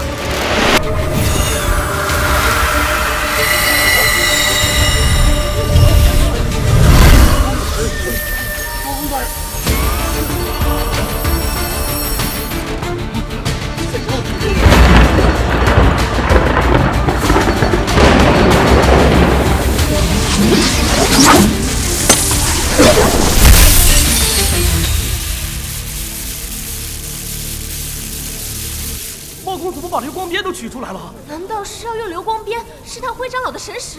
这不妥呀！灰长老，我便跟您打个赌，若试出你的神识曾有离体，你便受罚；若我试出你神识未动，我猫公打你1鞭，自领10鞭。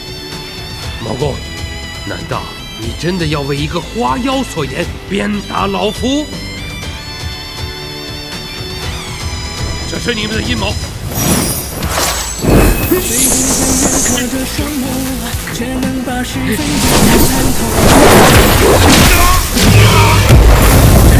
神识有异，是游神之术。第1鞭，打你善用禁术；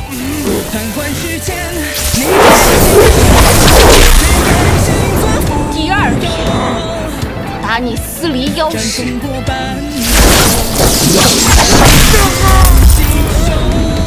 第3鞭，打你为陷害上官伤及无辜。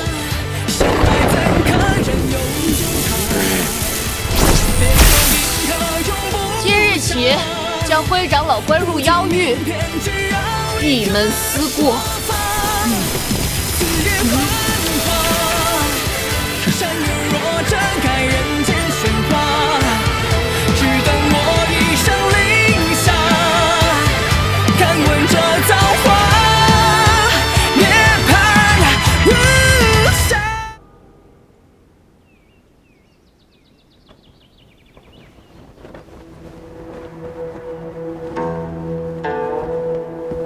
你平日里就在这儿钓鱼？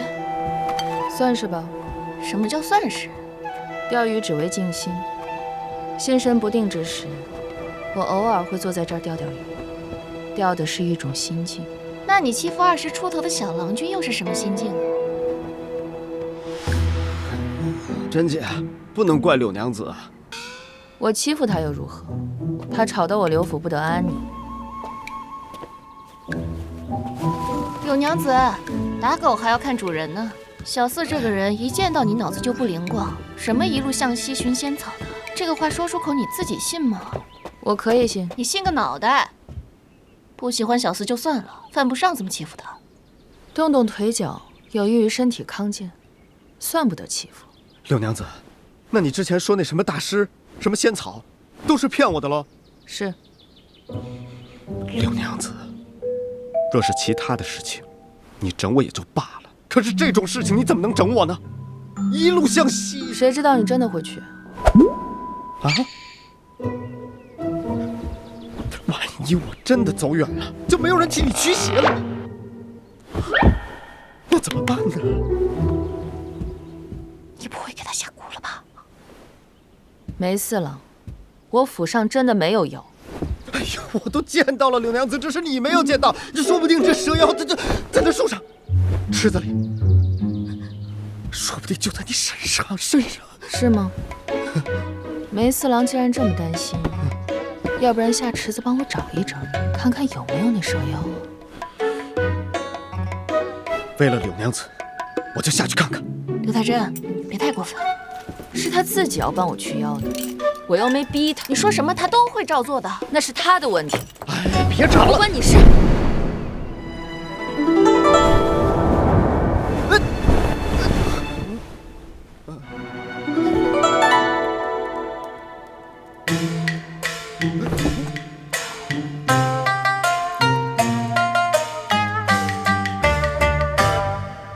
这，我没看见，冷静冷静，你不应该先护着我吗？你都4辈大岁数了，就别介意了，不跟他计较了啊！真的没看见，什么没看见，没看见。滚！好，我这就滚。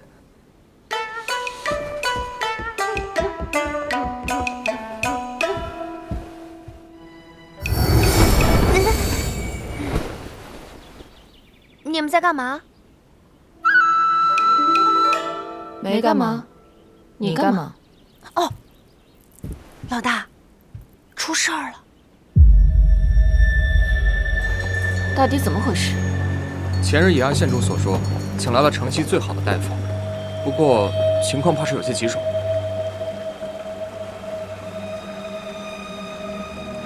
这都多少天了呀？怎么还没什么相公还不行啊？为什么呀？什么时候能行？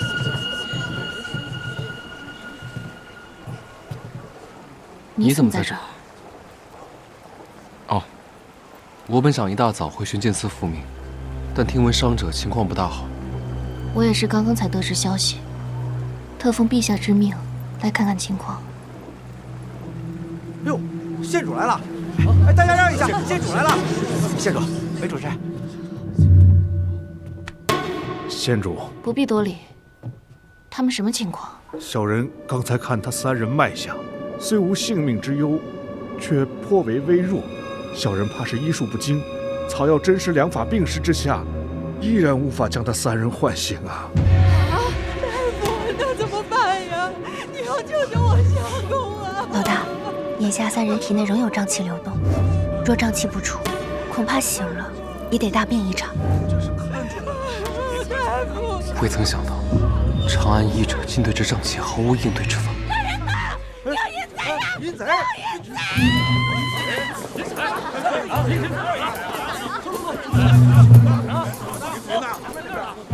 出什么事了？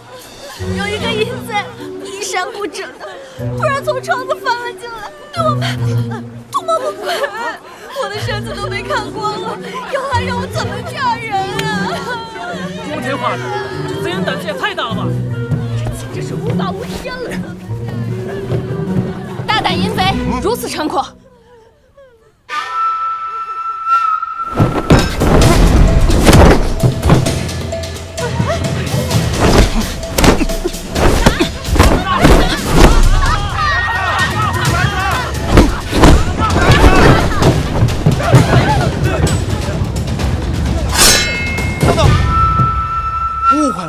我不是贼，我乃长西宫天师霜降。你说什么？长西宫？长西宫？没听说过。传闻长西宫100年前就已经消失于长安，之后也经常有人自称来自长西宫，实则皆是招摇撞骗。你这骗术，大家已然见多了。你空口白牙一句来自长西宫，便以为能抹杀自己翻墙入户、意图不轨之举。这是个意外。所以你的意思是，你本要去长安寻人，却不幸迷路，把我丢入山下，误闯民居，又想吃点东西，不幸被噎到，难以开口解释。大约是这么个事儿。这位娘子说的真好。你的故事未免也太多巧合了吧？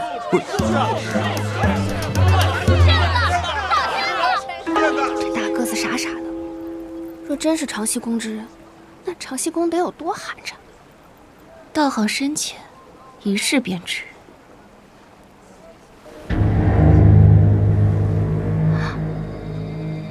这位壮士，若你真是长息宫弟子，那不如给我们证明一下吧。如何证明？传说中玄门之法无所不及，长息宫弟子对驱病除邪之道颇有钻研。眼下我们正有一些难处。啊，对，哎，先前啊，大夫说何三他们好像中了邪，你若能把他们救醒了，我们就相信你不是江湖骗子，否则呀，你就是大淫贼。这个我自当义不容辞。好。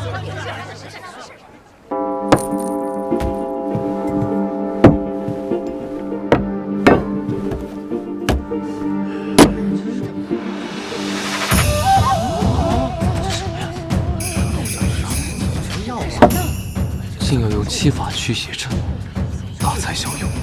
此为七法驱邪阵，在下会将3位伤者体内邪气全部吸出来。诸位，还是站后一点，免得伤到大家。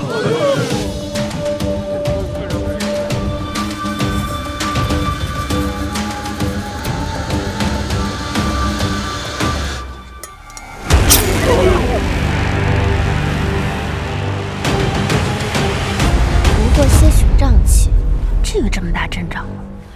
凡人行事繁复，倒是可以理解。吴小豆和香炉的位置都弄错了，想要施术，只怕更难。天启正气，地寒普真，法变万千，驱邪护身，起！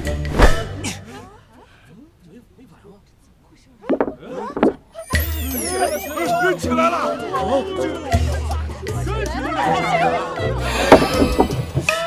哎呦，难道是我修仙还不够？不是这样的，我再试一下。就说你是骗子吧。天机正气，地寒普真，法变万千，驱邪护身。起！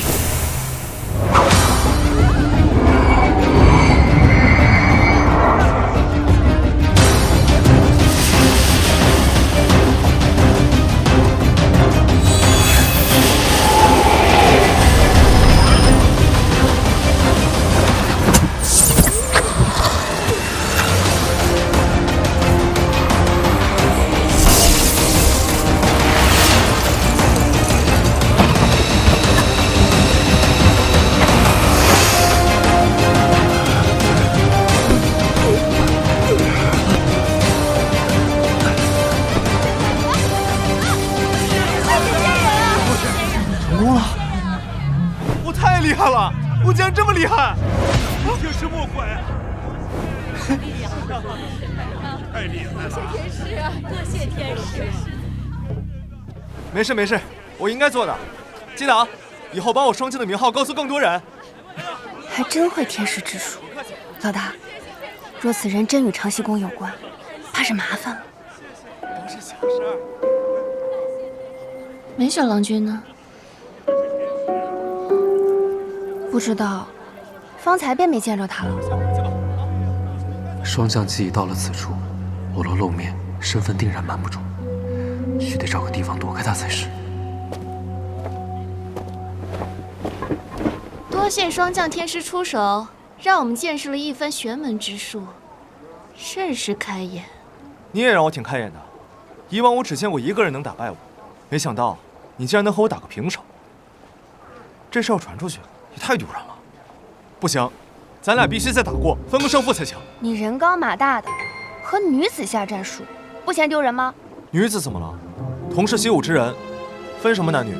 没错，能与霜降天师切磋是我们的缘分。听闻你也要回长安，不若我们一起，在路上也能交流交流。成，那咱们便同行。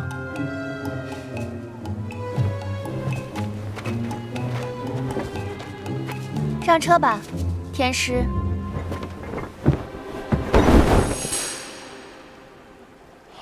真新鲜。我说怎么半日没有见到小郎君？这算怎么说呀？车上守株待兔等我呢？不，他是在等我。终于找到你了，是11弟。啊？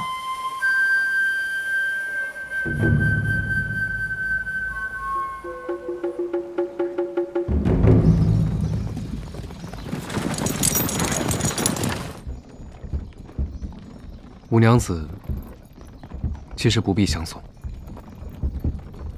你又不是头一次坐我的车，前日山中过夜之时，也不见你这么客气啊。师哥，你俩是什么关系啊？误会。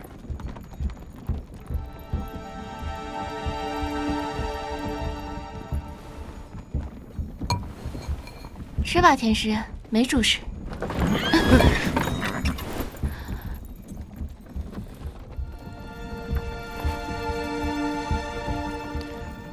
多谢五娘子，不必了。下山之后没主事，倒是客气不少。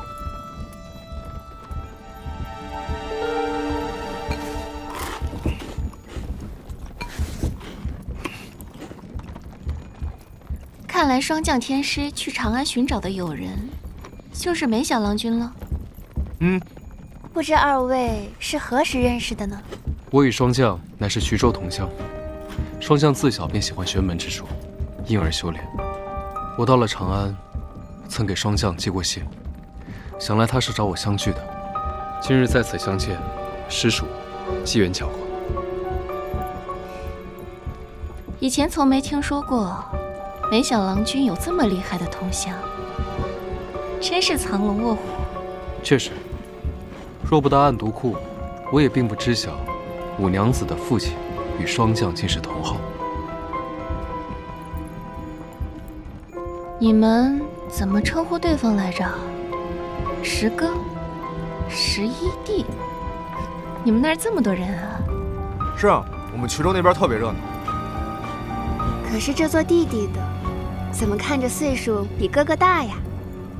我跟十哥同龄，我只比他大一点点。再说，他们排的是年龄，我们排的是辈分。此话何意？远房兄弟，我们一共兄弟11人，前10人都是以年纪相称的。我与霜降，则是最晚相识。我本想争一争来着，结果同十哥打了一架，没打过，只能排于末尾。看来小郎君果真是武艺高强。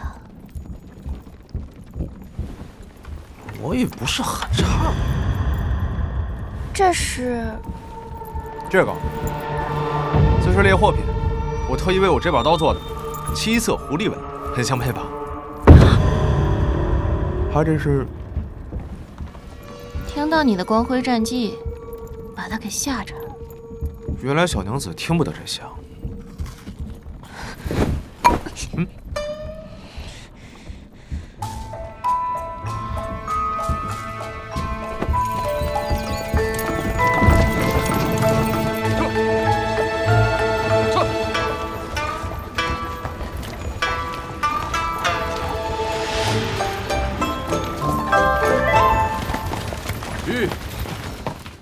多谢五娘子相送，我们便告辞了。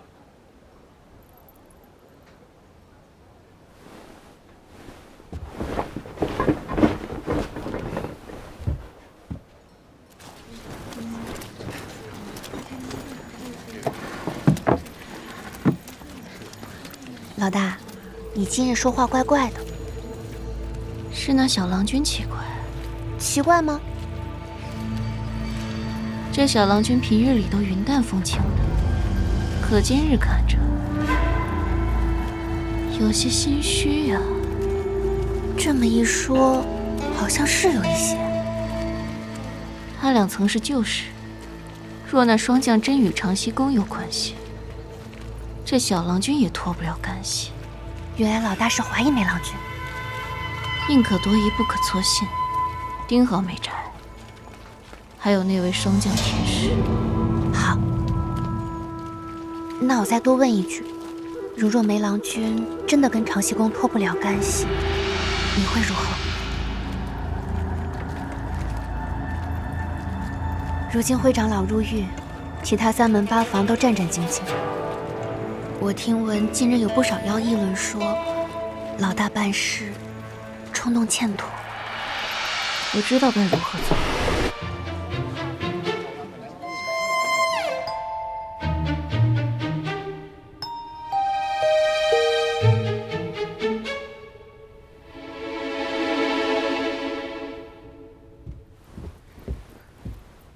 不是说约了那梅郎君吃饭吗？人家说公务繁忙，不善饮酒，绝了约。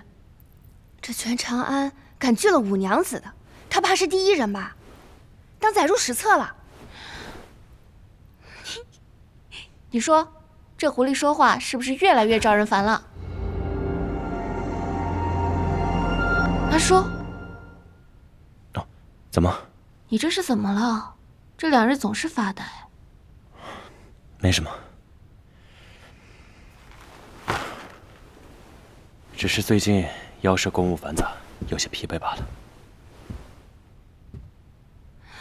对了，说到那梅郎君，他那表弟在大街上摆摊，说要做捉妖的买卖。那大个子确实很奇怪，很可疑。只不过，你们说长西宫的人真的有这么傻吗100年来，妖氏与长西宫势如水火，彼此矛盾根深蒂固。若长西宫真的卷土重来，妖氏的麻烦也小不了。他有什么本事？或许再试他一试就知道了。是。老大，你打算如何试？那就看今日长安城有什么东风可见了。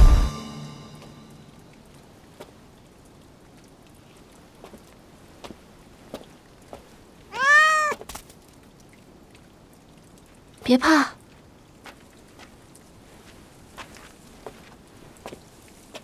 多谢五娘子，我没。乖，不怕不怕，这哥哥不会伤害你的。五娘子怎么在这儿？我还想问你呢，我差人请你饮酒，不是说忙得很吗？听闻表弟被人叫来捉妖，我担心他，于是过来看看。你那表弟是挺令人担心的。逗你的，不用怕。是胡珠说，你们眼下银钱困难，那霜降都开始上街找活计做了。正好听如意楼账房说，这祠堂怪怪的，胡珠便去找霜降大师来看上一看。原来如此。那五娘子在这做什么？你没来赴约，我闲得很，过来看看热闹。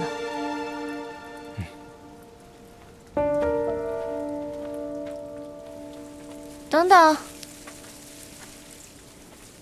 我可是为了你好，里面有很多猫。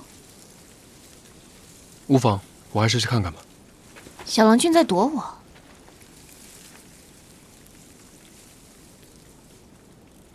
是在躲你。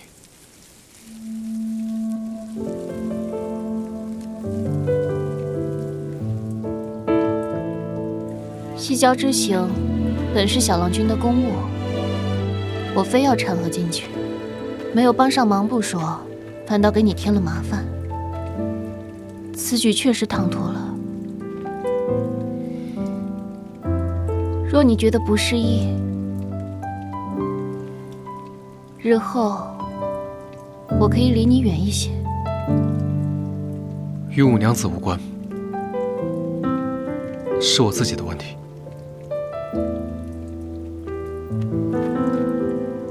你的问题不是你唐突，是我不清白。此话何意啊？以前总觉得自己心性坚定，不受外界侵扰，如今才明白，是我高估了自己，这到头来也不过是个凡夫俗子。都说此次是他自强提拔，看来是初入官场，野心勃勃，又不免惶恐罢了。依我之见，小郎君倒不必苛求自己。不必苛求。小时候读过一句话：养心莫善于寡欲。我是不信的，我信的是人有欲望，才能过得活色生香。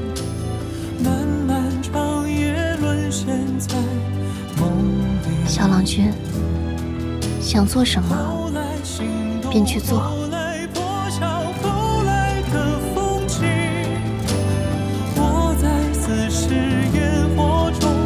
师哥，我搞定了，我收了那只妖怪。收了妖怪？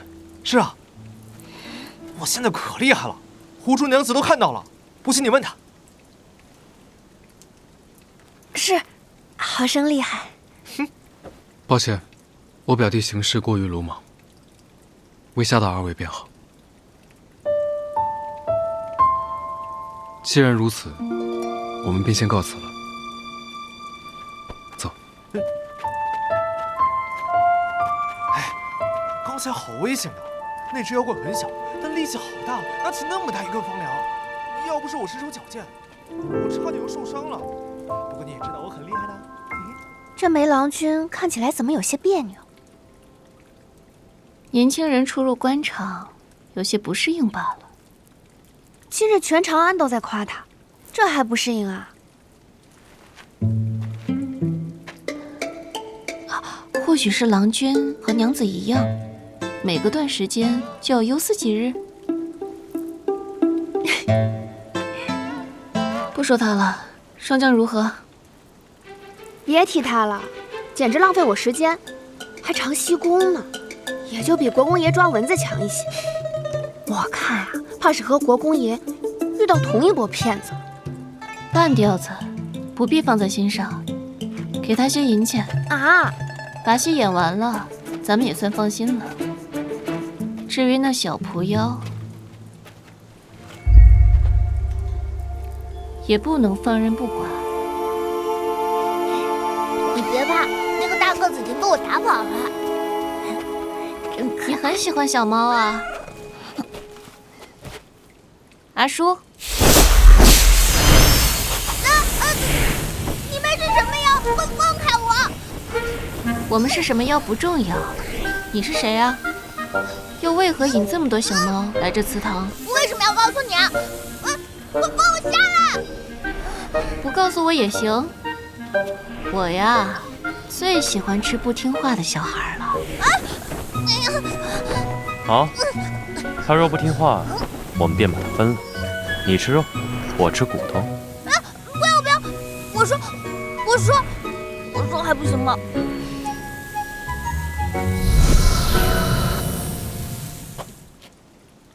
我本是祠堂里的蒲团成精，从前这里热闹得很，每日都有不少人来祭拜祈愿，有趣极了。可后来不知道为什么，就渐渐没有人来了，这里也破败下来。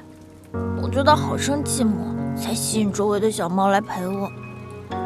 之前这里香火还挺旺的，后来城外建了一座观音阁，这边自然也就冷清下来了。从那以后，就再也没有新鲜的故事听了，也没人跟我说话。可人家也不是跟你说话呀，人家那是祈愿，你一个小蒲团，无非被人用一用，这种日子有什么好怀念的？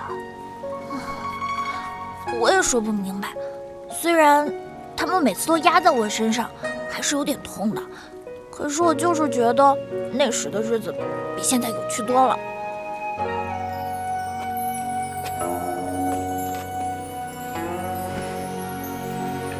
被需要，便不会觉得孤单。小孩儿，你若觉得孤单的话，跟我们走好不好？去哪里啊？妖室，一个需要你的地方。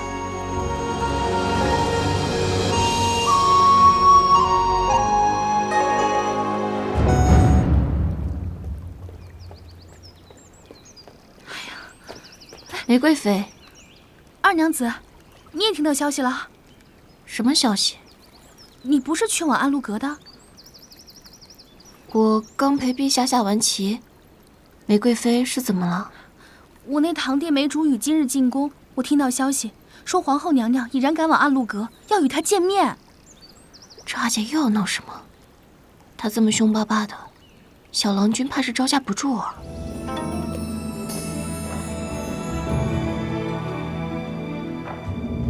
你这孩子怎么这么不懂规矩啊？姐姐，是妹妹管教无方，让族弟冲撞了皇后娘娘。无妨，不知者无罪。梅竹雨见过皇后娘娘，见过梅妃娘娘，见过清河县主。你见本宫倒是不紧张。许是与娘娘讲了半晌的话，确实不觉紧张。没看出来，还挺会说话。你来长安有些时日了，我还一直未曾召你入宫，是姐姐疏忽了。日后差事闲时自可入宫，来与我说说话。你看看你什么样子，今日进宫做什么呀？想你了。想我了？陛下是找你打牌呀，还是投壶啊？下棋。就玩了一会儿。哎呀，好了好了，也去看看元贞吧。最近她身子虚，整天待在宫中，无聊得很，一直念叨你这个小姨呢。好呀，元贞见到我肯定会很开心的。那这人，我就先带走了。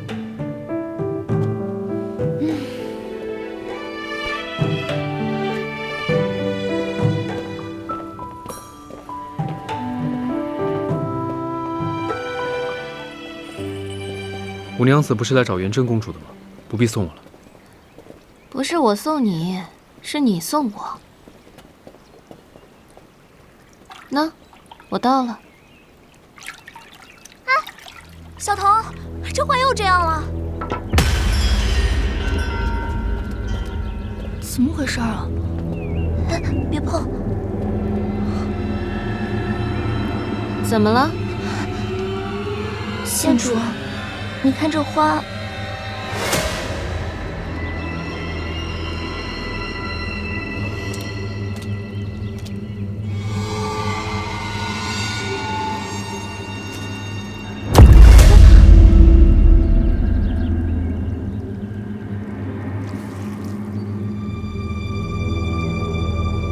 县主，这该不会是血吧？花枝而已，看起来有些异样罢了。最近是谁在打理这花？这白茶树的异常是何时开始的？半月之前，此怪事就在茶花园里开始了。此女子在树下徘徊，通体白灰，一树呢喃，像是游魂一般。我初见她时，还以为自己眼花了，但很快就遇见了第二次。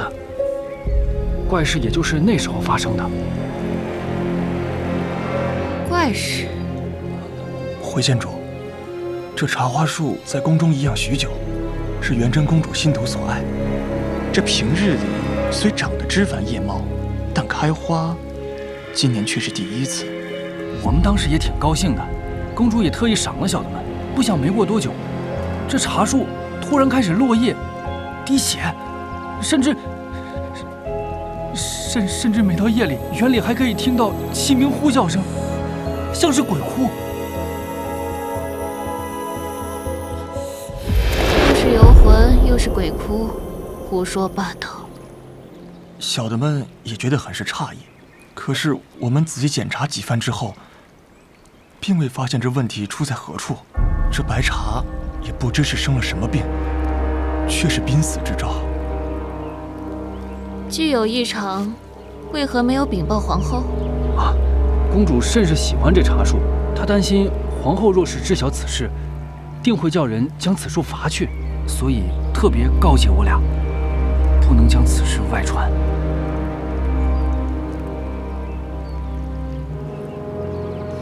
罢了，退下吧，此事勿要外传。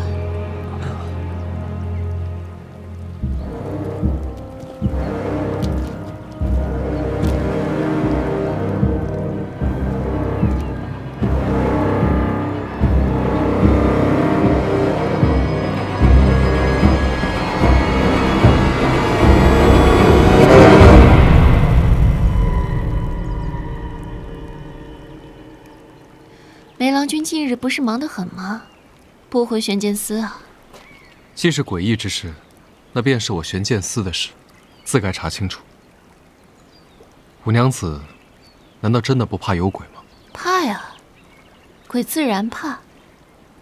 不过要是好看的鬼，就另当别论了。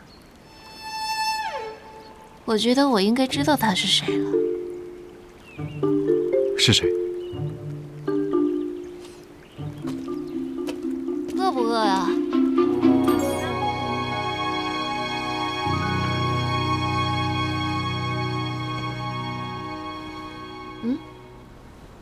哪儿弄的？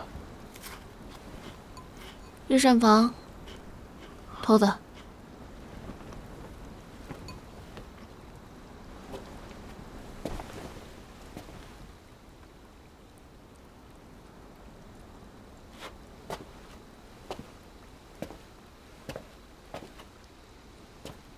五娘子，你现在可以告诉我，那白衣女子是谁了吗？宫人们忌惮鬼神，又热衷于夸大事实，结果真相往往是人在捣鬼。能在夜间无所顾忌地行走到此处之人，少之又少。原因大概是少女深夜愁思。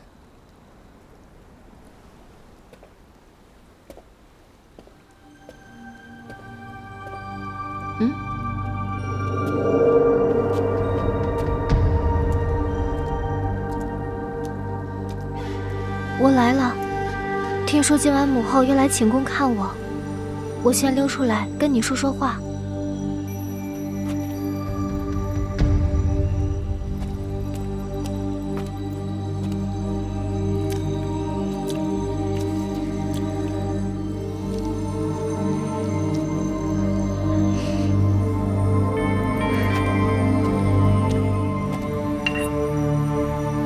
这是御医为我配的药，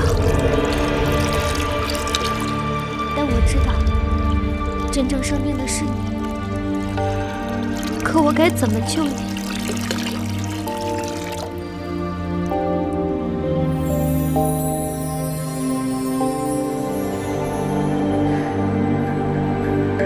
原来是一只白茶精。为何总要赶我走？我一个人孤孤单单，也没什么意思。没意思？小姨陪你玩啊。小姨，她是谁啊？见过公主。她是玫瑰妃的堂弟，我的跟班。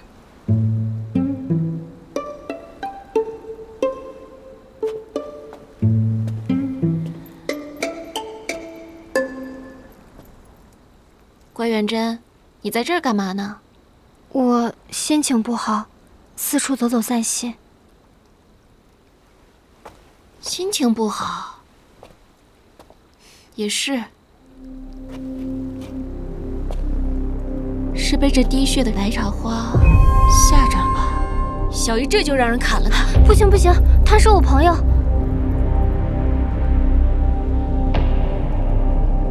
不能砍。这棵树陪了我好多年，我什么话都对他说。好多年啊，确实是舍不得。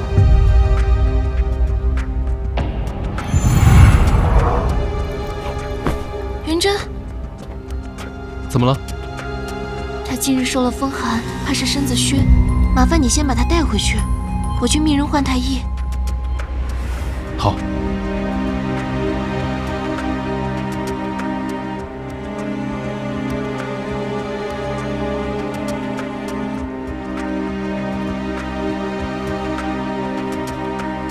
出来吧。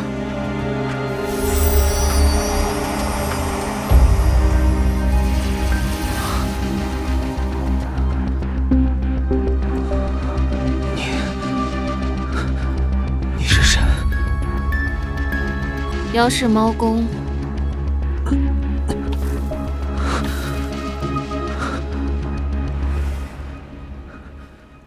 妖氏猫公是什么？不重要，倒是你这白茶精从何而来？我以前从未见过你。你若是在意元真，便得信我，我是他小姨，不会害他。多年前，我便已修出灵性，后来因缘际会，被公主所救。宫中寂寞，她便日日前来，与我讲述些心里话。直到半年前，我才渐渐修得人性。难怪园丁说你今年才开花，原来并不是因为他们的照料。我本想着可以开出花来给他看，可这样的日子太短，半月来，我受这些不知从何而来的毒蛾寄生所困，自知时日无多，已是油尽灯枯。你可知白茶花还有一个名字？白茶，又名断头花。为什么叫这个名字？因为这世间大部分的花，在凋零之时，花瓣都会一片一片掉落，而只有白茶花，在开到最绚烂之时，整朵落下，形如断头。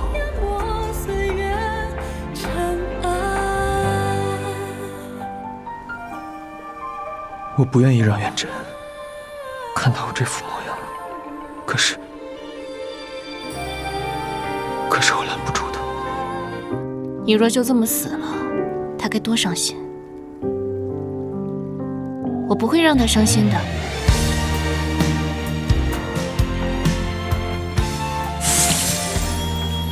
如意楼20年才能酿成一壶千花蜜酒，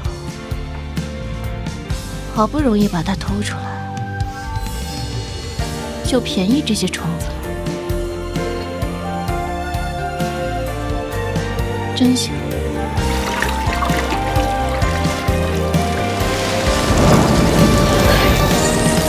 如果情节能重来，万物更改，有几年生为你选择等待，看宿命冲破阴霾，爱轮回怎能忘怀？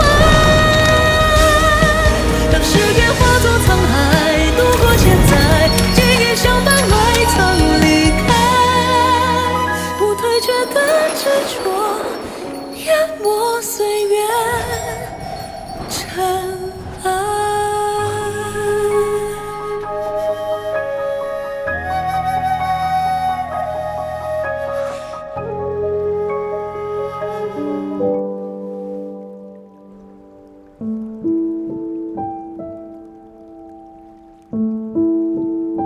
梅思史真是腿长脚快。元真怎么样了？御医说没有大碍。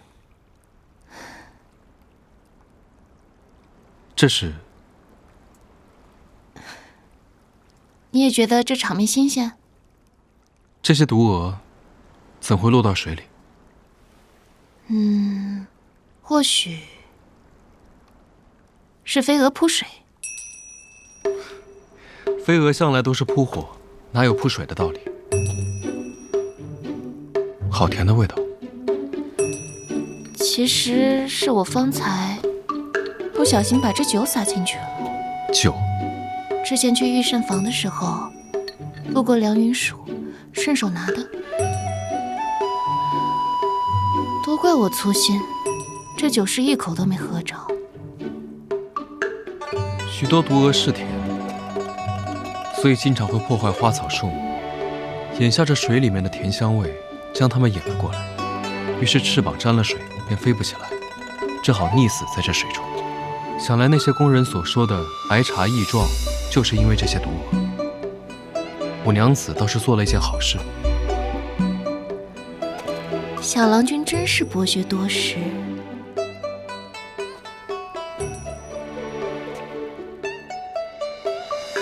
行了，既然白茶之事并无异常，那我们也该出宫了。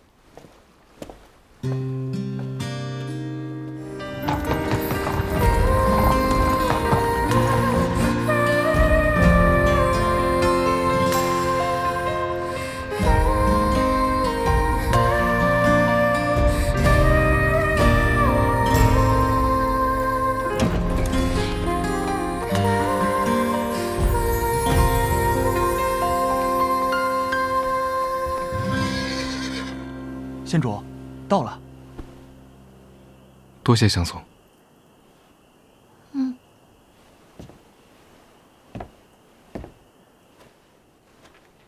小郎君，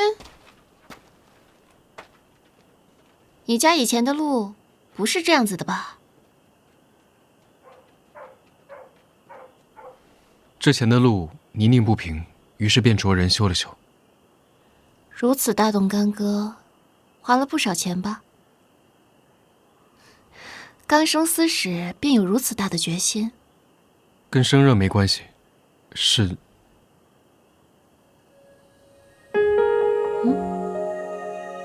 是本就是条破路，早该修缮。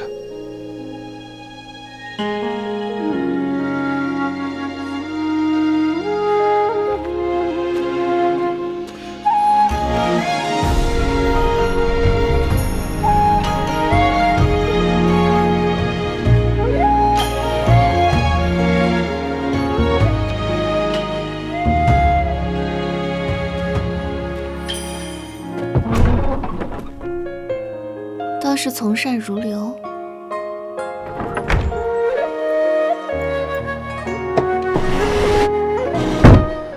小珍，这次的事我可得好好说说你啊。我保证下不为例。若把那白茶精强行带回妖室，白茶精不肯不说，元正会很伤心的。是啊，这自小就陪伴守护的少年之情，可是谁都比不了的。行了，你俩别在这儿给我演戏了。白茶精的事，就此过去吧，下不为例。胡子叔，你叫我来干嘛？有事情向蛇公禀报。前一阵手下人来报，说是有一凡人正在寻找妖怪之书籍，想来正是前朝白蛇郎所著的《妖鬼札记》。白蛇郎，好耳熟的名字呀！哎，这不正是200年前蛇公的人间画名吗？哦，这书都快200年不出世，竟还有人记得，倒还挺有眼光。可有人突然问起此书，我担心另有内情。这有什么好怕的？双方交易肯定会见面，对方是什么人，下去看看不就知道了。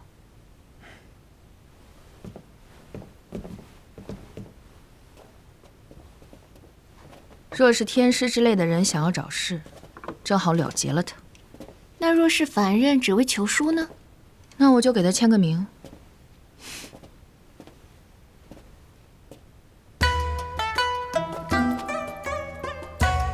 那若是没事呢？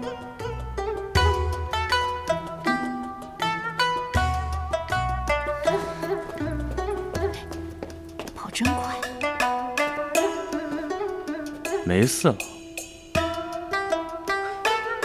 这间书肆原来是舒老板的。珍姐，小蛇，我要把你打成丝。姐，你吓着了吧？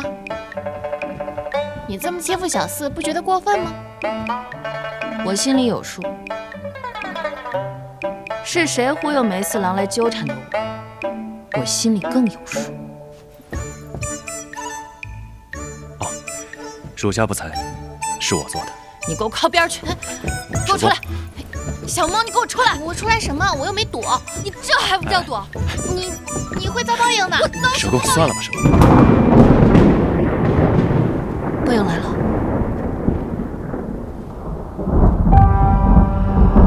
看来今晚能等到天雷了。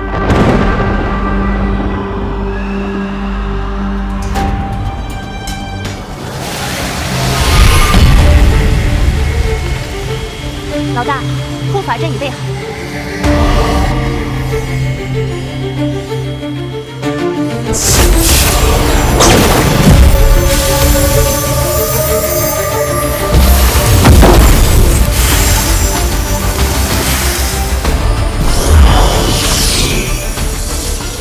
结界已开，准备吧。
眼下心神激荡，静养几日便可。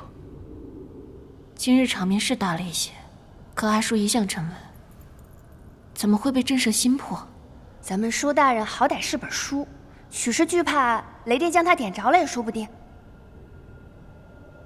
毕竟是那邪煞的骨头，带有煞气。凌霄，他可有异样？方才已经探查过了，未见有煞气侵染的痕迹。猫公今日引雷，怕是消耗不少。幸而此事已过去，我们也可以好好休息几日了。怕是休息不成了。为何？老大，你莫不是忘了明日是什么日子了？天灯节。我不去。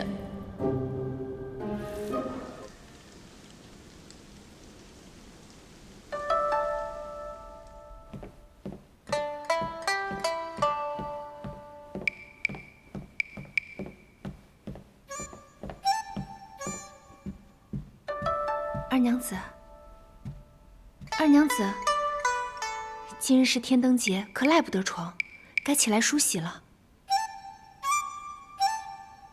二娘子，都快到申时了，无论如何，二娘子也应该起来进点吃食。皇后娘娘驾到！二娘子。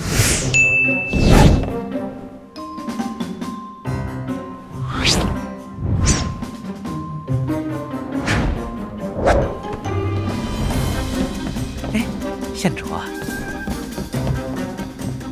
真儿，你这匆匆忙忙的是要去哪儿啊？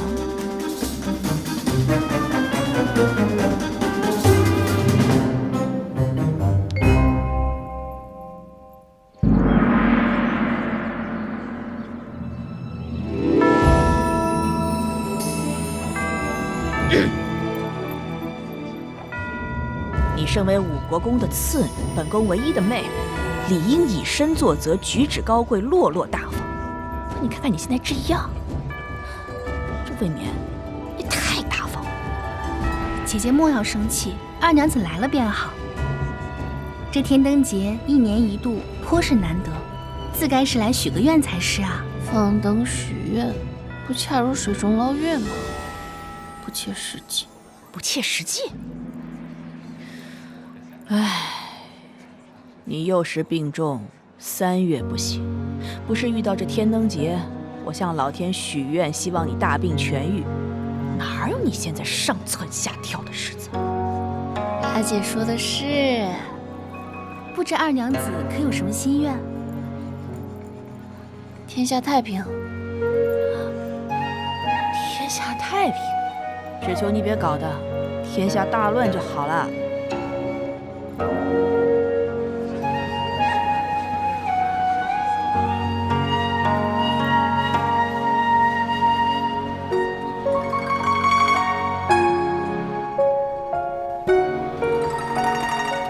皇后娘娘，梅妃娘娘，下官梅竹雨见过皇后娘娘、梅妃娘娘，清河县主。听闻你这几日又破了2起陈年积案，可真是给我们梅家长脸呐。分内之责罢了。梅司使，你可知这天灯节是什么日子吗？天灯节，乃百姓祈福求愿的吉日。两位娘娘放心，这些我都跟小竹雨普及过了。那竹雨堂弟心中可有什么愿望？下官唯愿风调雨顺，天下太平。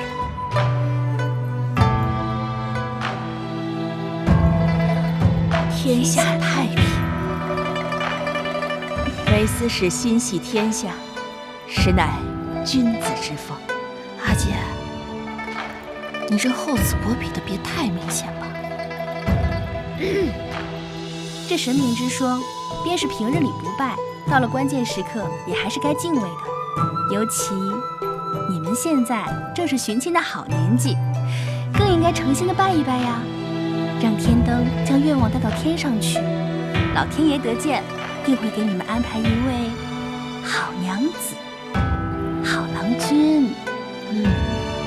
但愿临时抱佛脚有用吧。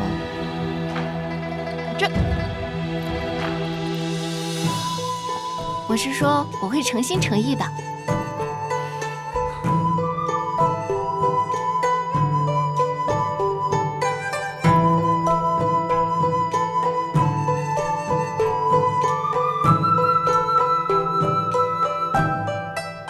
这个好大呀，这个也好看。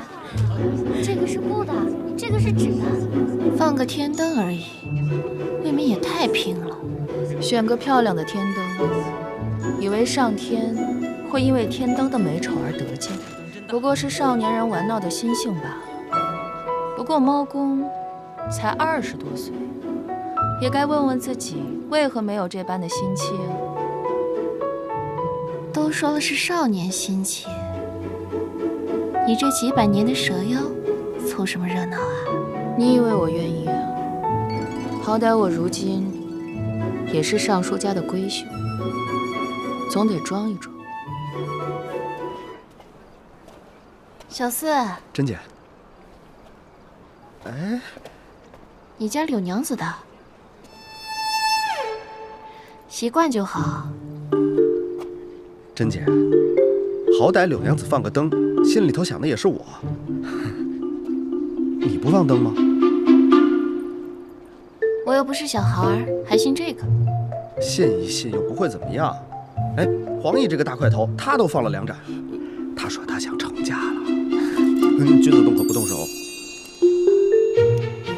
老黄，这事儿你放天灯向上天祈愿，还不如找个媒人来得快。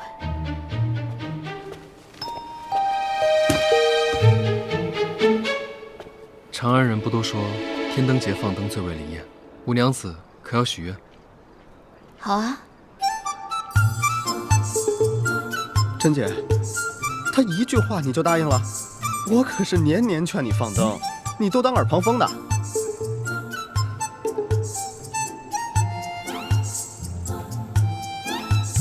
快许愿啊！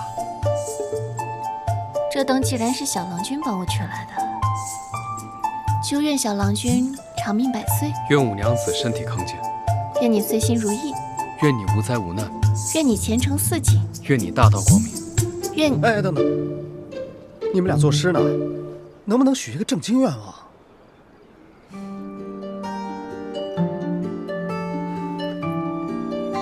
好好写啊！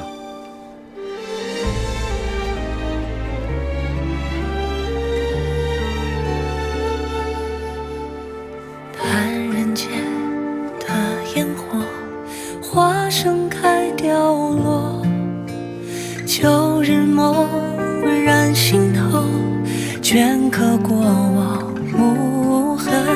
烛影乱，千里舟，四季流转蹉跎，夜雨声寥落，泪已沉默。随繁星远走，一回首，时光斑驳。你是天荒地老的看图。如果情节能重来，万物更改，如今余生为你选择等待。看宿命冲破阴霾，爱轮回，怎能忘怀？当誓言化作沧海，度过千载，记忆相伴，未曾离开。不退却的执着，淹没岁月尘埃。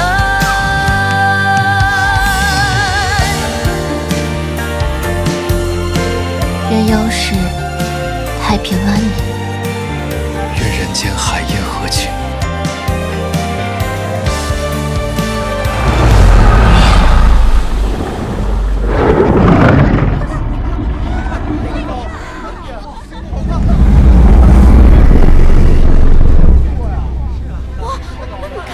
这灯感觉怪怪的，不对，这是妖术，有妖在驱使天灯。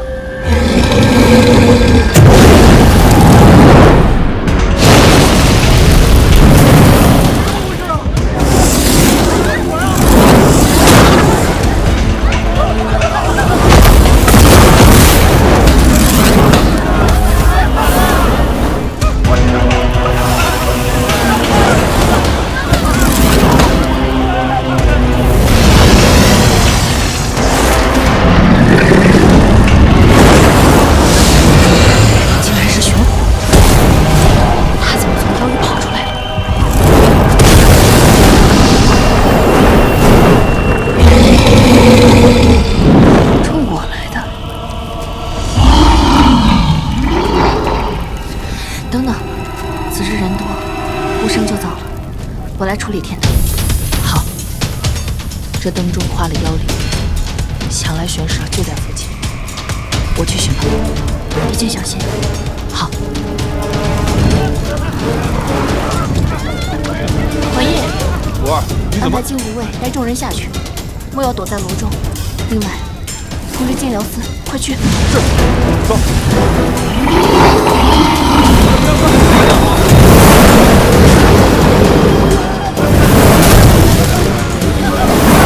这边，往这下去。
清河县主吗？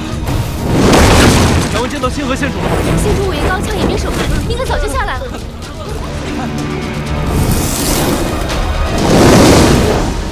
新娘子，敢问见到清河县主？见到了，城门楼西侧，是他把我推下来的。然后呢？他人呢？我不知道，我一回头，火势就炸开了。梅思石。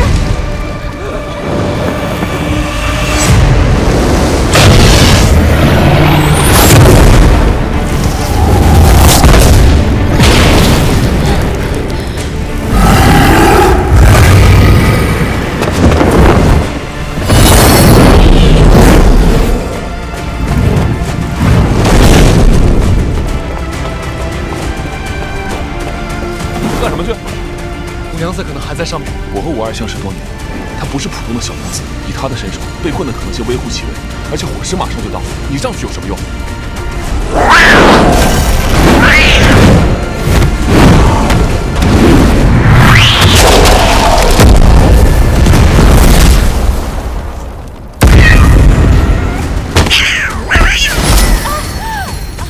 即便如此，我也不能让他有万一。你回来！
臣已给梅思史服了药，可以暂时安神止痛。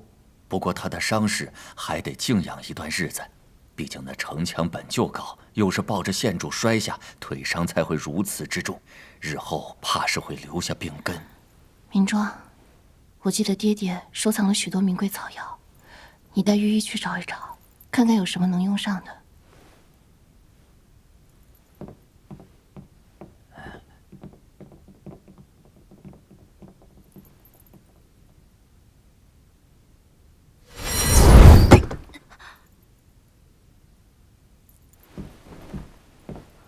今晚那位是玄回吗？是他，本该在牢中的黑蛇，他怎么又跑出来了？社工去处理了，抓到后便知。